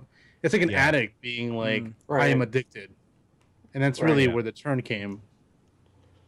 Absolutely. Yeah, the biggest shock of that monologue to her was not that he wasn't taking his drugs. So right. Well, he always looked fucking hungover, and he had bags under his eyes, and he looked like shit. Everybody commented on it all the time. Yeah. Man, this is such a good show. I really love this show. Couple I'm going of to keep thanking you every week, Alan, for making us watch this show. A couple of my friends started watching it this week, and they were on episode 3 when I was over at their house. I watched that with them, and the old enjoying it? episodes hold up quite well. And yeah, they are. They're loving it. So. Good. I can't believe that this show's on USA. I'm going to keep saying that every week too. What episode was this? This is 7. Yes. All right, so we got Episode 30 7. more episodes. Also, the best tweet I seen about this show this week was that I love that an entire different show could be filmed in the space above the characters' heads on this show. I love the way it's shot. So do I. Like it's like consistent. It's their style, but there's a lot of headroom in some of those shots. Yeah. Oh, there definitely is. Yeah. I love it though. And the framing of the title, Mr. Robot, every time Oh, I love it. just looks so It feels like the start of a movie Yeah. every time. Every week they Yeah, give it it this does. feel of like this is an important movie you're watching and not just right. the next episode or something. The way it's kind of like framed always makes me feel like I am somebody like hovering right behind Elliot. Yeah. Yes. Like I'm always just kind of watching what's happening, but they don't know I'm there. but you shouldn't be there. Like you're not meant to be there, and you're intruding on what's going on. It's very interesting. This obviously, this show gets the mild fuzz seal of approval. So Hell yeah, it does. if for some reason you're still listening to the spoiler section in episode 7 and you haven't watched it, go fucking watch the show. Come on, man. Let's get into something that wasn't disappointing. This week's episode of Mr. Robot, which is season 1, episode 8, entitled White Rose.m4v. Full spoilers follow, guys. And you definitely do not want to be spoiled on this one. Allsafe is hacked, and Elliot is meeting White Rose. Tyrell is interrogated by the police, and Elliot remembers who he really is. Or does. Or does he? I don't know. I think he does. Kinda. All right, so Mario, let's start with you on this one. Jesus Christ. This is a really good episode. The reveal was good. I mean, and it was really smart to... Because everybody, I mean, at this point, you're probably suspecting that something's going on. You kind of notice things are off, and you know that he's not a reliable narrator. But they added a twist that we didn't... Like, I didn't see this coming to this degree. I didn't see it being like this. Yeah, like, we got Still figured out a way to surprise you, even though you were expecting something like this to come. Yeah, because we got what we expected, but there was another layer to it which we didn't expect, and that completely like sidelined us. And it was like, oh shit, there's more to this. And they teased it at the start of the episode because all of a sudden 2 characters who we didn't think had ever met before knew each other. And like, why are they so friendly with each other? Like they've known each other. Not only do they know each other, they're taking a class together. Yeah. So you have to presume that this has been going on for a little while. Yeah, I was really confused because I was wondering if there was a time jump. Yeah. Again, like, did we skip like 6 months and somehow they're friends and they've been hanging out for the last 6 months? Yeah. But I was like, well, I assumed, like, I was watching and I was like, this is really weird. But there was that month that we, like, skipped ahead. So Right. maybe this started between that. So I was like, okay, I'll just think that. And then we'll just go forward from there. But then at the end, my face started falling off because I thought it was melting. And I had to grab it and put it back in place. And then you turn into a Jesus llama Christ. and jump around, right? Yeah, all right. So I guess we should state specifically that we've had a recurring theory about Mr. Robot and Elliot's relationship, and that we thought that they were one and the same. But this episode revealed that no, apparently he's his father, Well, I still think he's one of the same. or something. I mean, so Peter, go ahead. I still think he's in his head. I don't think he's corporeal, if you will. I yeah. think something happened, something traumatic happened in his childhood, and he created this persona as a means to cope and not be alone. Okay. Well, That's an interesting- I think it might still be his dad, but I still think his dad's dead. No, I mean, it is his dad. I mean, Yeah. that he when he died, he created this Right, kind yeah. of thing that he imagines him being there for him. Yeah, I think what's super awesome about this is it takes this episode solidifies the idea that, yeah, we know that you were thinking that before, and now we're just gonna fuck with you more. Yeah. And that's so cool because man, for a first season of a show, they really have a good grasp on the world and the characters Yeah. and the audience. You know, constantly Elliot is talking to his imaginary friend, which is us. But we're like, this feels like we are a part of the show in fucking with everything. It's so awesome. Yeah. I'm just continually impressed by this show. Well, then it makes it another layer where you can watch the rest of the like the beginning of the show and understand things. Like he was really confused as to why she was it Darlene, right? Yeah. Yeah, Darlene. Was Darlene was in his apartment, and she kind of just plays it off because to her it would make sense. Like, what's the big deal? I'm her sister. Why would And it that not was be? something we used to back up the idea that he was like she already knew him as Mr. Robot. Like, Yeah. but obviously, do you know what I liked about the way they revealed, like, you know, the big twist that she's his sister, right? What I liked about that, the way they did that, is she pulls away from the kiss, right? And she says, "Have you forgotten who I am again?" And right away, I'm like, "Wait a minute, I get this. I instantly get this, and I know you're meant to get this because when she finally is about to say who she is, he says it first because we've already figured it out too." Yeah. It's really, really well done. Just all of it. Alan, I know you just said that your face melted off by the end, but like, what were your reactions during the rest of the episode? I think everything's kind of overshadowed by that, but I thought it was really interesting that we finally get to see White Rose. Yeah. That scene was really good too. It was. great. I liked how they did that whole thing about time and how you have to manage that properly and you kind of have to hack time. I thought that was really interesting because like it takes this concept that they've been playing with throughout the entire season of hacking, and it's like you can do that with anything. And so I think it makes you think farther than. I like that it just rubbed liking off the on him service. too. Like he's walking and talking about how her time paranoia has rubbed off on him, and because he's really worried about time for a few minutes or whatever. That was good. Yeah, but I still don't like corporate Loki. Yeah, Tyrell. Yeah. He's okay, but he just seems there's not much dimension to him. I think his wife's way more interesting than he is. Well, yeah, when she Well, just in Stabs general, herself. like yeah. even though she doesn't say anything, she just seems to be more of a person. He just seems to be a one-note thing. I'm just a villain for the sake of being a villain for the show. It feels like to pull a House of Cards reference here. It's almost like she wants to be God, what's his name? Frank Underwood's wife, kind of thing. Yeah, Like that's she Yeah. wants to be Lady Macbeth. That's like who Right. she has always wanted to be, and she's trying to mold this puny little man into being that, you know, big awesome CEO. But it's just not working. So the more that it goes on, the more I'm seeing like they're planting seeds that I think is going to pay off later, and we're just not seeing what it totally means yet. At least if it's half as good as all of the Elliot stuff. concealments and reveals from Elliot's side. Like if this pays off in some meaningful way, then I think that it will be worth it. But I do feel you guys on that. You know, every time it comes up, it's like, what's going on here? Well, it's like, so weird when you have the opposite in the other end. Like Elliot's so well developed and everything's so thought out and consistent that by comparison, it just seems so weak. Where you're just like, this isn't a real character because we have a real character. Elliot seems like a real person. Doesn't even seem like this is watching a TV show. Like he seems like a real guy that I know now through the internet. Like it's this guy that I know. Like we know each other over here. But he doesn't at all. yeah, and you know, especially now that we've got some characters that surround Elliot that are also very strong.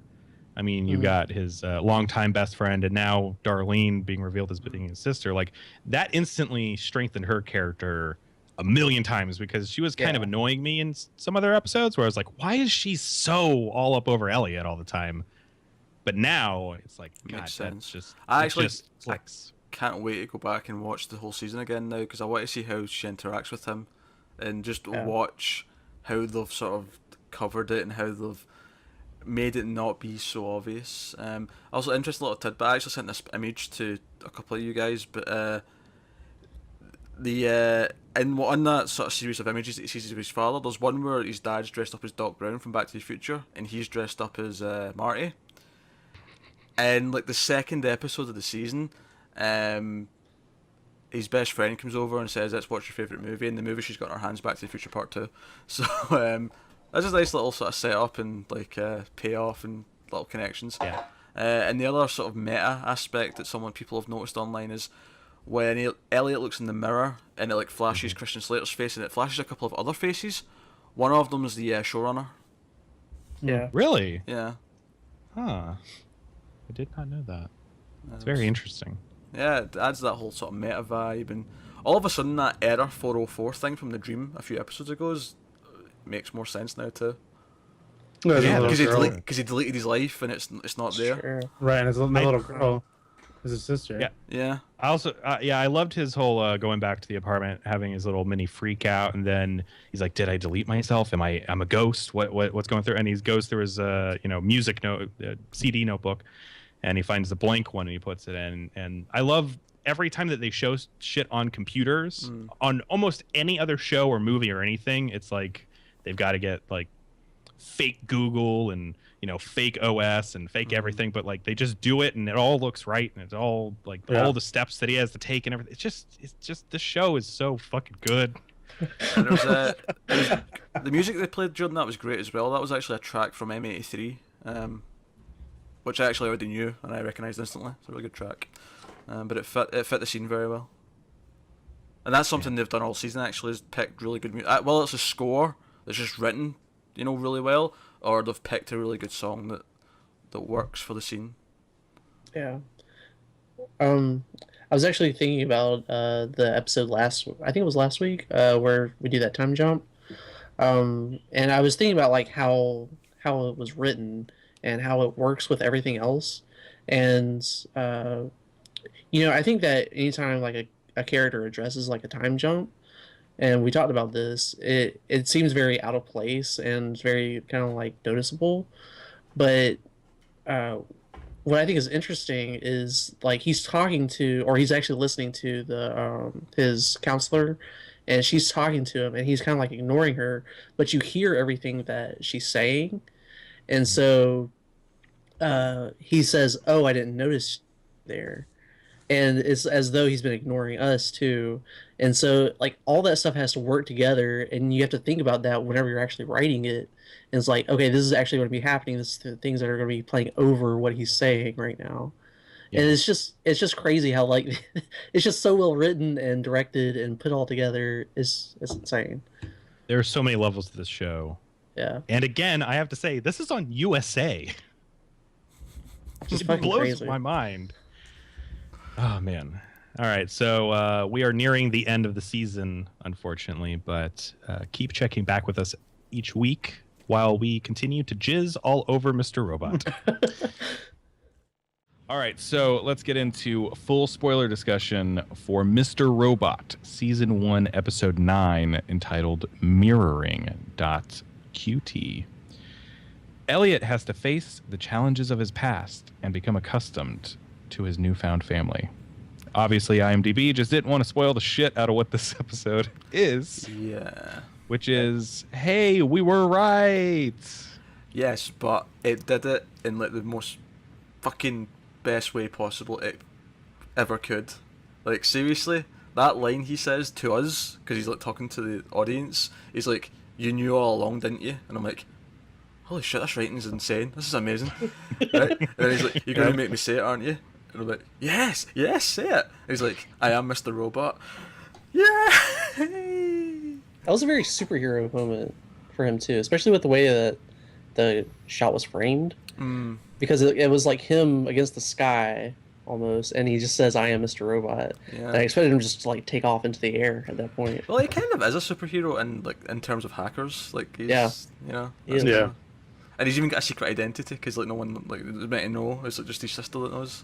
And by the way, that was the cool part of this episode, was like seeing the sister and the friend like be able to interact now because we know they know each other. Right. So you can sort of tell they have this history, and instantly both of them seem a lot more interesting now.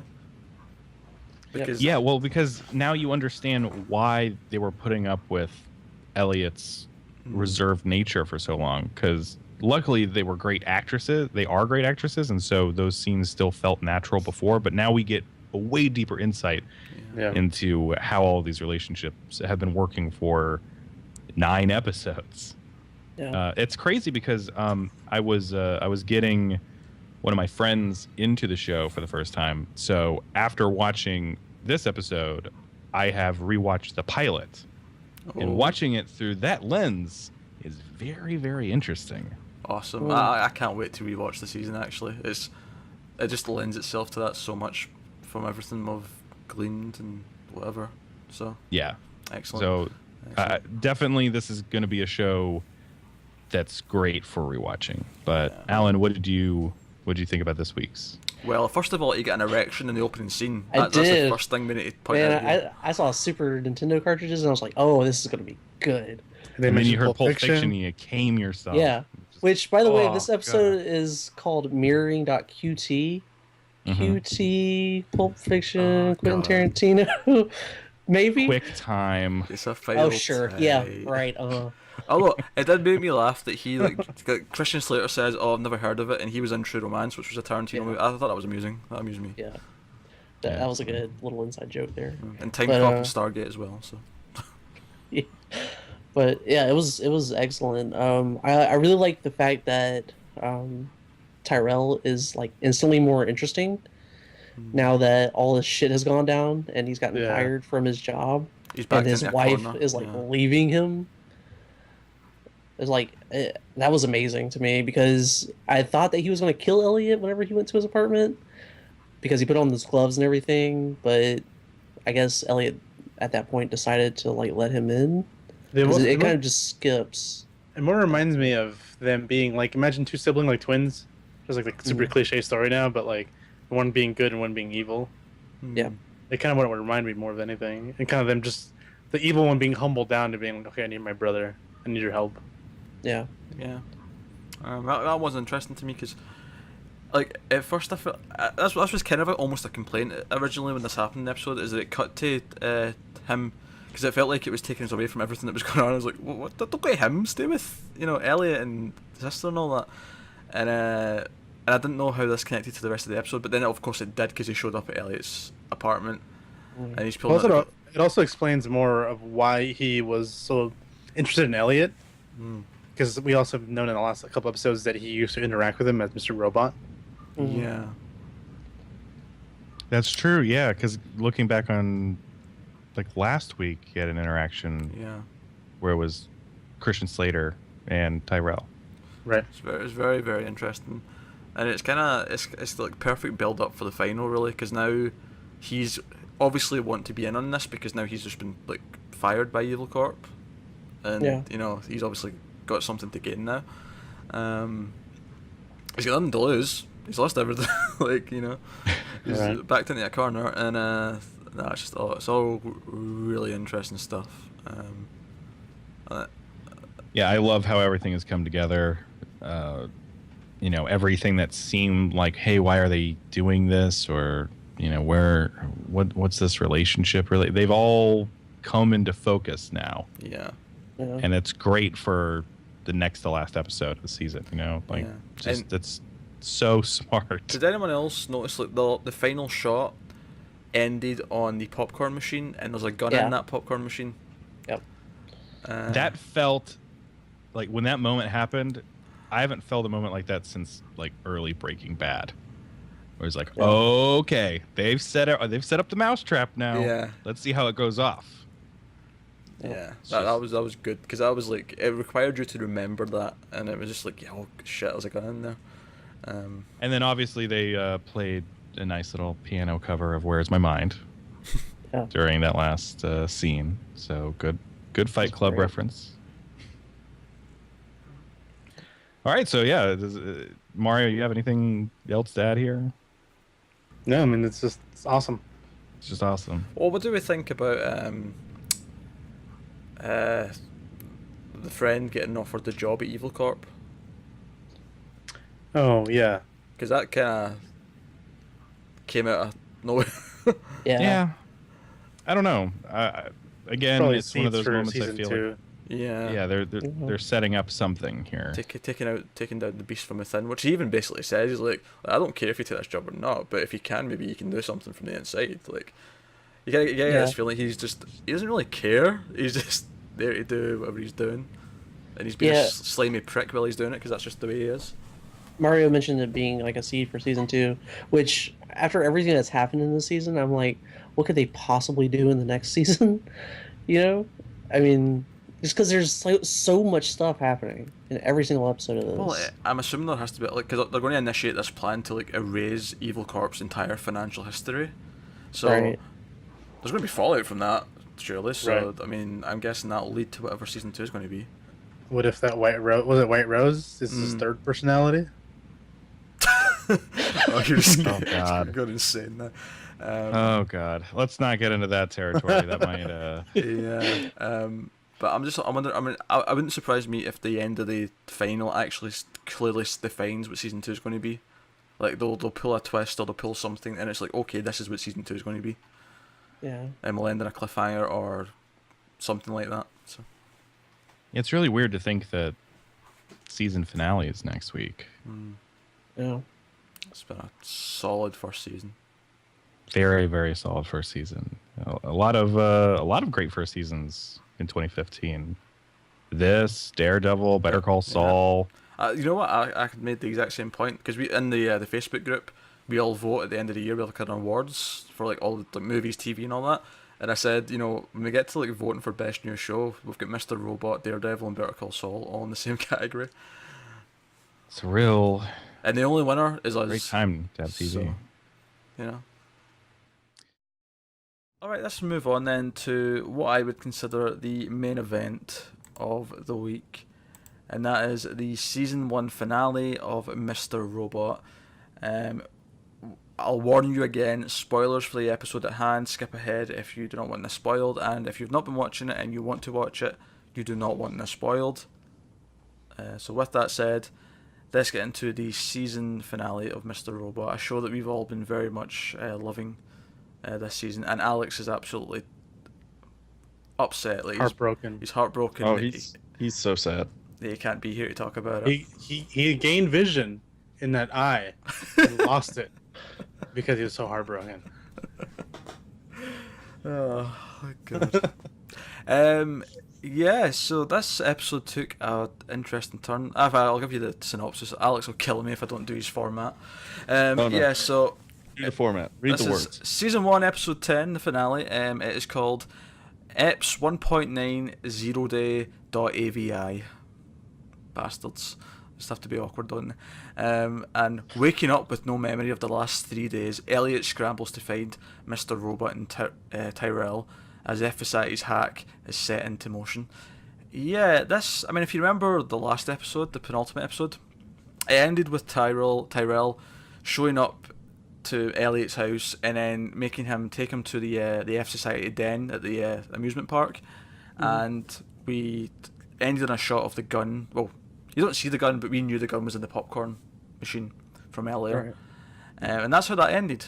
So they pulled a bit of a fast one on us here and started the next episode 3 days later and added a whole lot of mystery into this. So before we get to anything else, how did you feel about the fact that we did jump ahead and the hack seemingly had went through, and we spent the episode where Elliot didn't know what happened and he's looking for Tyrell, who does not appear in this episode? I think it was a perfect plot device. Just give us a heightened sense of anxiety, like Elliot had for not knowing what the hell had happened the past 3 days. We also got to feel that, and that really helped get into the episode. I agree. I don't know. I didn't like it. Oh, Okay. okay, go on. Well, I think that the whole Off Society well, I guess it's kind of been the plot throughout the whole season, but I don't know that any of us really cared that much that they succeeded or didn't succeed. It was more about watching the journey and watching Elliot and watching him interact, dealing with all these things, and to take all of the interaction and everything we've been building to this, and seeing how these dark hack Avengers assembled last episode, and not seeing them do anything and not play out what the relationship was going to be now, seeing, you know what I mean? Because we saw everybody kind of lead up to this point. We've seen both sides lead up to the point, and we don't get to see what happens. To me, it's very disappointing because I'm here mostly for the characters, not really for the plot. So it was mostly, it wasn't mostly plot, but it was a lot of the plot focused on the episode. And to me, I was like, I really don't give a shit if you, because a lot of the focus was oh, look at society, some people are reacting to it. I'm like, that's cool, but I'm more curious about what actually happened, how everybody else is reacting to it, which they kind of show, but they're really hiding what actually happened by not having anyone say anything. I think the reason for that is probably just how exciting could the push of a button be? Why No, not but see the interaction between Tyrell and what's his name, Elliot, and everybody else, and Yeah. like, what did he do with the body? Like, how did that play out? Like, were they friendly? At some point did it, who turned back and who did Tyrell pull the gun? Like, just what happened between the two of them? Where are they at now?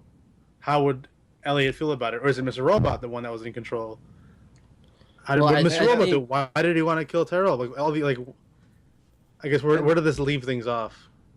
Really, that's the whole point, is to carry on into the next season, to actually give us some questions and to add even more with the end scenes. I really liked the device mainly because it gave the final a completely different feeling than I was expecting from the final. Because the entire time I was left in this state of mystery. I mean, the fact that Tyrell isn't in the episode at all, and his absence is very notable, and Elliot's looking for him and we don't find him. And it's very like, what's going on? What happened between those two in that room? I feel like they've Right. set up this new mystery here, and I actually really like it. And we'll get to specifics in a minute, but I just think that it gave the entire episode this feeling of energy, or at least whenever Elliot was on screen, because that was kind of his thing in this episode. He was looking for him. He was also looking for Mr. Robot. He was begging Mr. Robot to come back because he needed him. And I guess that leads me to the scene where we finally got to see what it's like when Elliot's talking to Mr. Robot from the public's perspective, because that was pretty awesome. Yeah. Well, sort of. That was so. It seems like you can. There's 3 stages. There's it being in his head, and I'm sure sometimes it's just in his head. Other times, he's Elliot talking to someone that's not there, and other times, Mr. Robot talking to Elliot who's not there. So that's probably the 3 things you see, depending on what stage he's in. Yeah, I mean, obviously, I imagine it changes, but it's just like, I like that he said, this looks stupid, right? And it cuts to like the wide shot, and like he's just like standing against the wall, holding his own neck, Yeah, Yeah. and everyone's like freaking out. which is straight out of what's that movie? A Fight Club. Yeah. Where there's at the a end lot it of cuts to Fight them Club hitting stuff each other, or him hitting himself. Right. I also really like that it was heavy on the music in this episode. Like, really, just with all the shots of society and stuff, it played a great soundtrack along with it. Yeah, I thought well, it really let's helped with the mood. let's delve into some specific scenes then, because let's talk about the opening, because we got the psychiatrist back just for the opening to see the fallout of stuff with the boyfriend that Elliot hacked in the first episode and made dumper because he's got a wife and all the rest of it, and he took his dog. I thought it was a very interesting way to open the episode, because I feel like we've not seen the psychiatrist that much since the early episodes, and obviously the male character was also not been seen at all since the first episode. So it was this very interesting sort of bookend kind of feeling. Like, it brought us all the way back to that first episode and what Elliot does. It And also shows that there are repercussions for his actions. Yeah. Right. And I really like that because it makes it feel like this is an actual thing that happens, and like this is real, I also really liked the whole thing about the Ashley Madison leaks.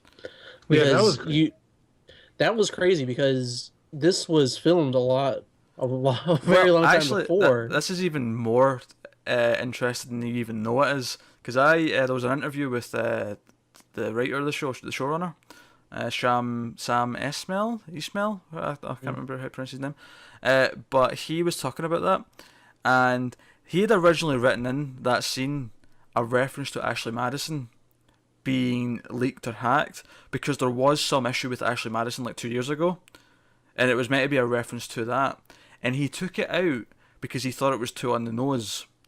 And then while this season was airing, that mega hack happened, and everything got dumped on the internet.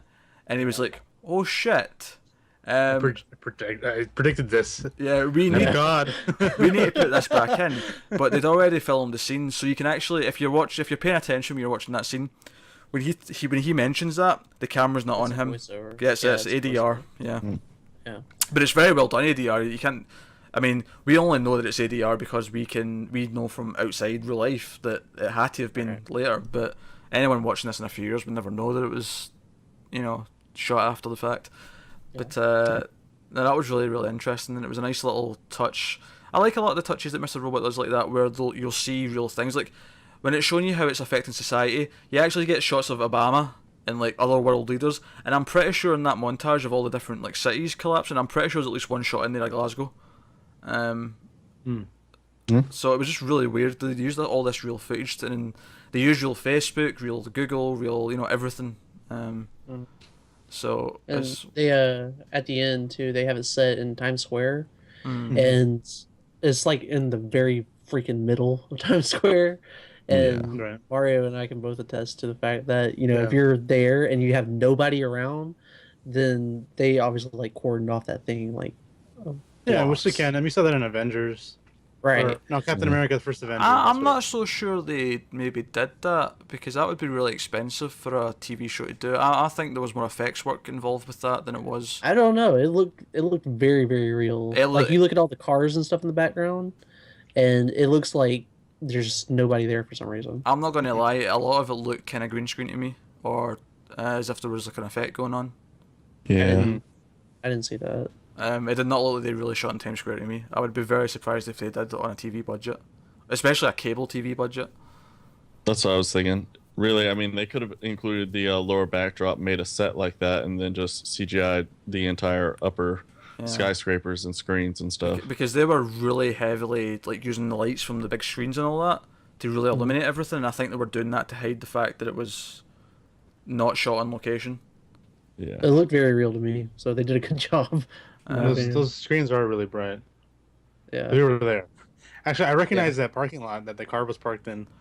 Well, That's crazy. It was tripping me out. I was like, oh my god, it's like I'm in New York again. I'm sure they did did their best to recreate it and make it look like it was with real footage of the places, but I would be very surprised if they actually went out and shot the scene with them talking to each other. It was especially, see the shot of all the people in the mask, which was very V for Vendetta, by the way. Like that to me looked like an effect. It wasn't a bad effect. I'm not picking on it and saying it looked like a TV show effect, but it didn't look like a real shot they took in Times Square. Yeah. So I wanted to mention that opening scene, but I also there's a couple of other scenes I really want to talk about, but one of the most interesting scene to me in this episode is when Elliot goes to find Tyrell at his house, and he runs into Tyrell's wife, Joanna, I believe is the name, and it's funny because I think a couple of weeks ago one of you guys mentioned that she might be the real evil in the relationship. I think it was either Mario or Alan. When we were talking about when she induced the pregnancy. It was when we were talking about that. Well, we were saying that she's basically the Palpatine to his Darth Vader. Yeah. And that sounds like me. And it does sound like it, yeah. But the reason why I bring that up is because in that conversation, and all it is a scene of dialogue where they're lying to each other. I am now convinced she is the most evil being on the fucking planet, because her acting, along with that creepy ass music, made me. I was like, Elliot, run! She's the devil. Run away now! Like, especially when I seen the translation of what she says in Danish, because she throws in like one Danish sentence, and Elliot like asks what it is, and she doesn't tell him. It's I'm paraphrasing slightly, like I can't remember it off the top of my head, but it's if you touch Tyrell, I'll kill you. Like, it's a straight up threat. And if I hadn't known what that was, I was kind of thinking throughout the entire. I know what you were going to say. I think I was thinking that she was implying that he was actually Tyrell, but he's only seeing himself as Elliot, and Tyrell is actually another aspect of his personality.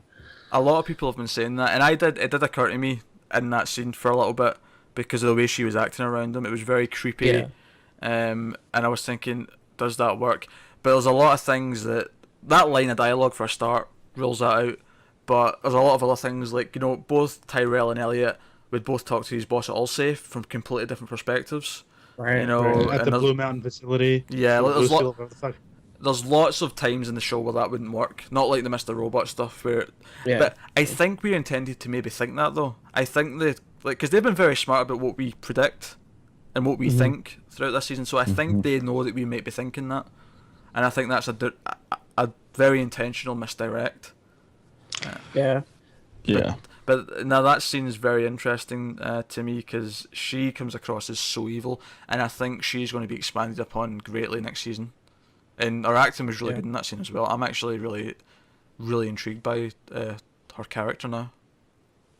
I'm intrigued more about how if he's going to use Mr. Robot like in Cowboy Ninja Viking, where you intentionally let people take over so you can use whatever aspects they have. Because that also worked a lot because Elliot's very timid and awkward. Mr. Robot isn't. So if that conversation was with Mr. Robot, it'd be a very different conversation with a very different attitude. Right. Actually, So- that was another thing I loved about that scene is that when she starts digging for info, like Elliot realizes it, and I loved the line where he says, "Can she hear us? Can she hear me talking to Yeah. you?" I loved that line because it was like That was really good. it was just like really because that almost right away made her feel much creepier because it's like she's listening in on our conversation because we're the ones he's talking to, and it put us right in the middle of that. It was a really well done scene, really well done. I agree. Obviously, the episode get delayed for a week because of the shooting that happened on the day of the thing. Damn. And I have to say, like, it's unfortunate that obviously it's unfortunate anyway, but from an episode perspective, it's unfortunate because I knew exactly what was going to happen. Because of why it was delayed. Like, because as soon as he picked up his bag, I'm like, he's committing suicide while he's on TV. Yeah. That's so what's happening in 5 minutes. It was so obvious to me that's what was about to happen. But to be honest though, they still shocked me with how graphic it was because they did not pull their punches with that. That was Jesus straight Christ. out of Full Metal Jacket.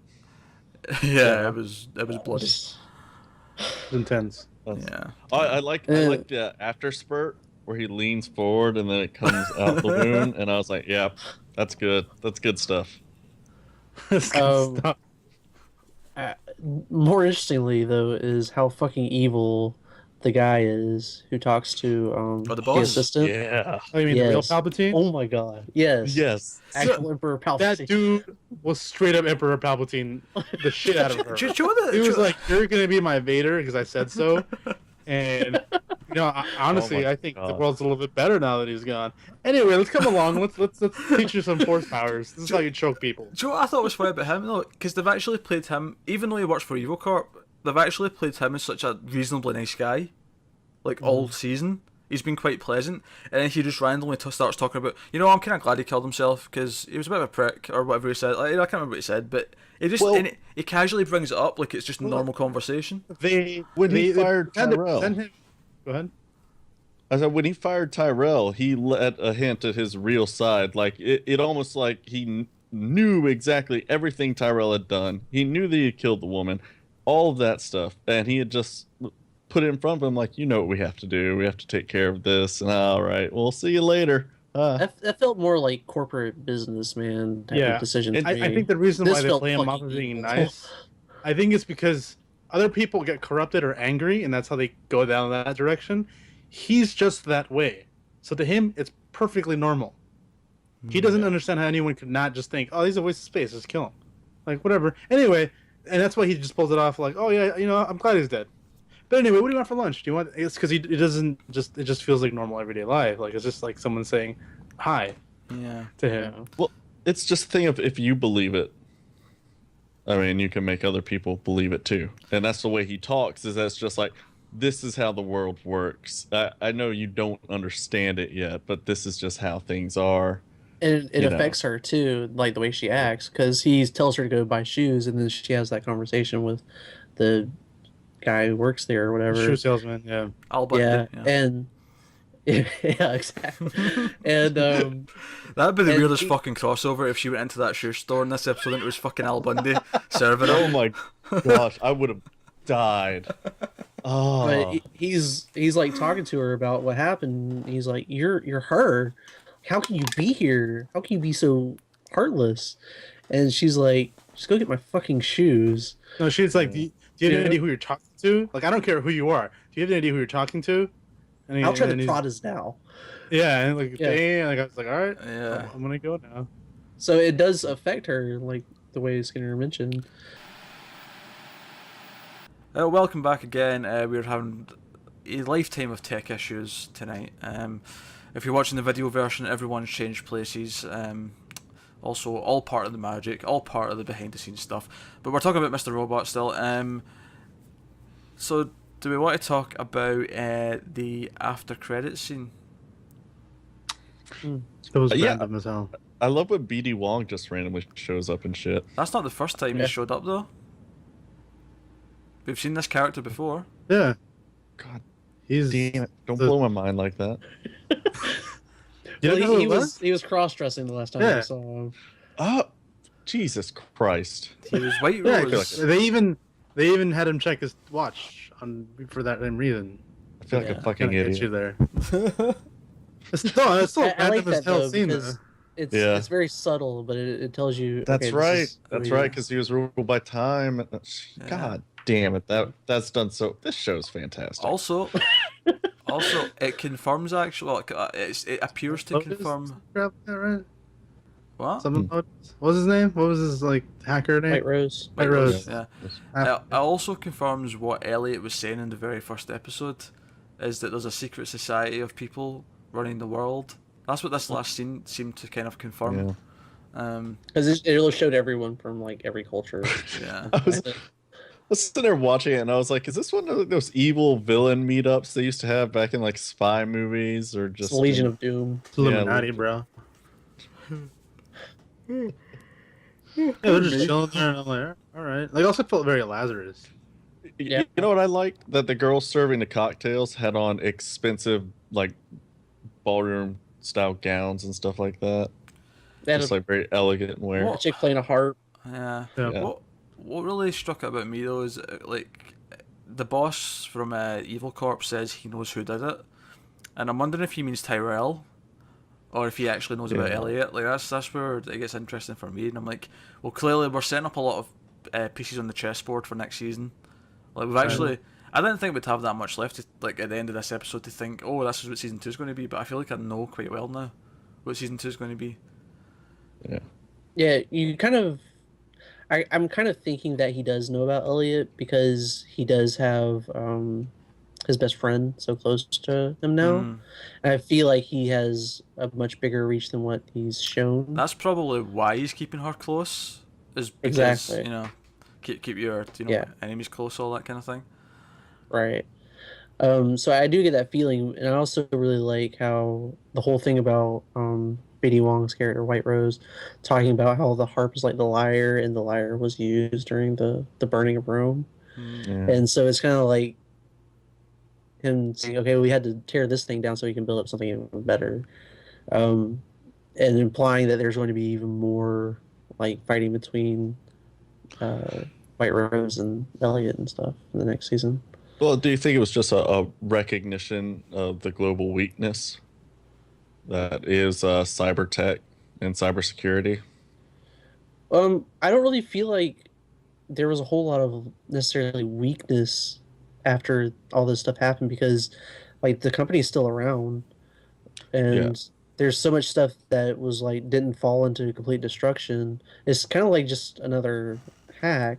I mean, these Well- companies are still there; they still exist. Well, And I a couple mean, things might change, but that's really it. yeah. And see, I made the joke early on in the episode whenever the head guy of Evil Corp was talking to the girl and making all those comments, and she was like, "Why do you seem so calm?" And I totally pulled a Ron Swanson, and I was like, "Because I have gold buried everywhere." And then that final scene, I was like, "Oh shit, he really does." Yeah. So this guy's just got it all made. Well, I guess the last thing we should really talk about is just Elliot himself and where he's left after the scene in Times Square, where he, presumably in his head, like everyone disappears and he's talking to Mr. Robot and his entire family, actually, including himself, on the big screen. It was actually did lead me to make a curious connection between his mother and Joanna, and how they're both kind of evil. Because every flashback we've seen of him and his mother's extremely like corruptive and Right. Forceful, and Joanna's very much the same way.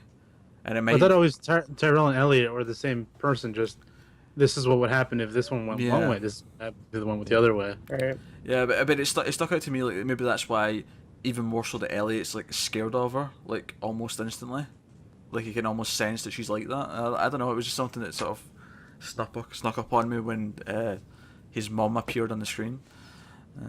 Yeah. And who do we think's at the door? I guess is the other question. This is a drug dealer. It's gonna He's be like, hey, I'm gonna hug you. and then one of his personalities, which happens to be a ninja, shows up. Yeah. Very possibly. So no one's got anything to add about that, no. I don't know. I mean, that really kind of bothered me whenever it ended there. I was like, motherfucker, I need Yeah, to know this. I was not ready for it to end there. I thought we still had time, and it was like cliffhanger. Yeah. I'm like, fuck, it's going to be a long year.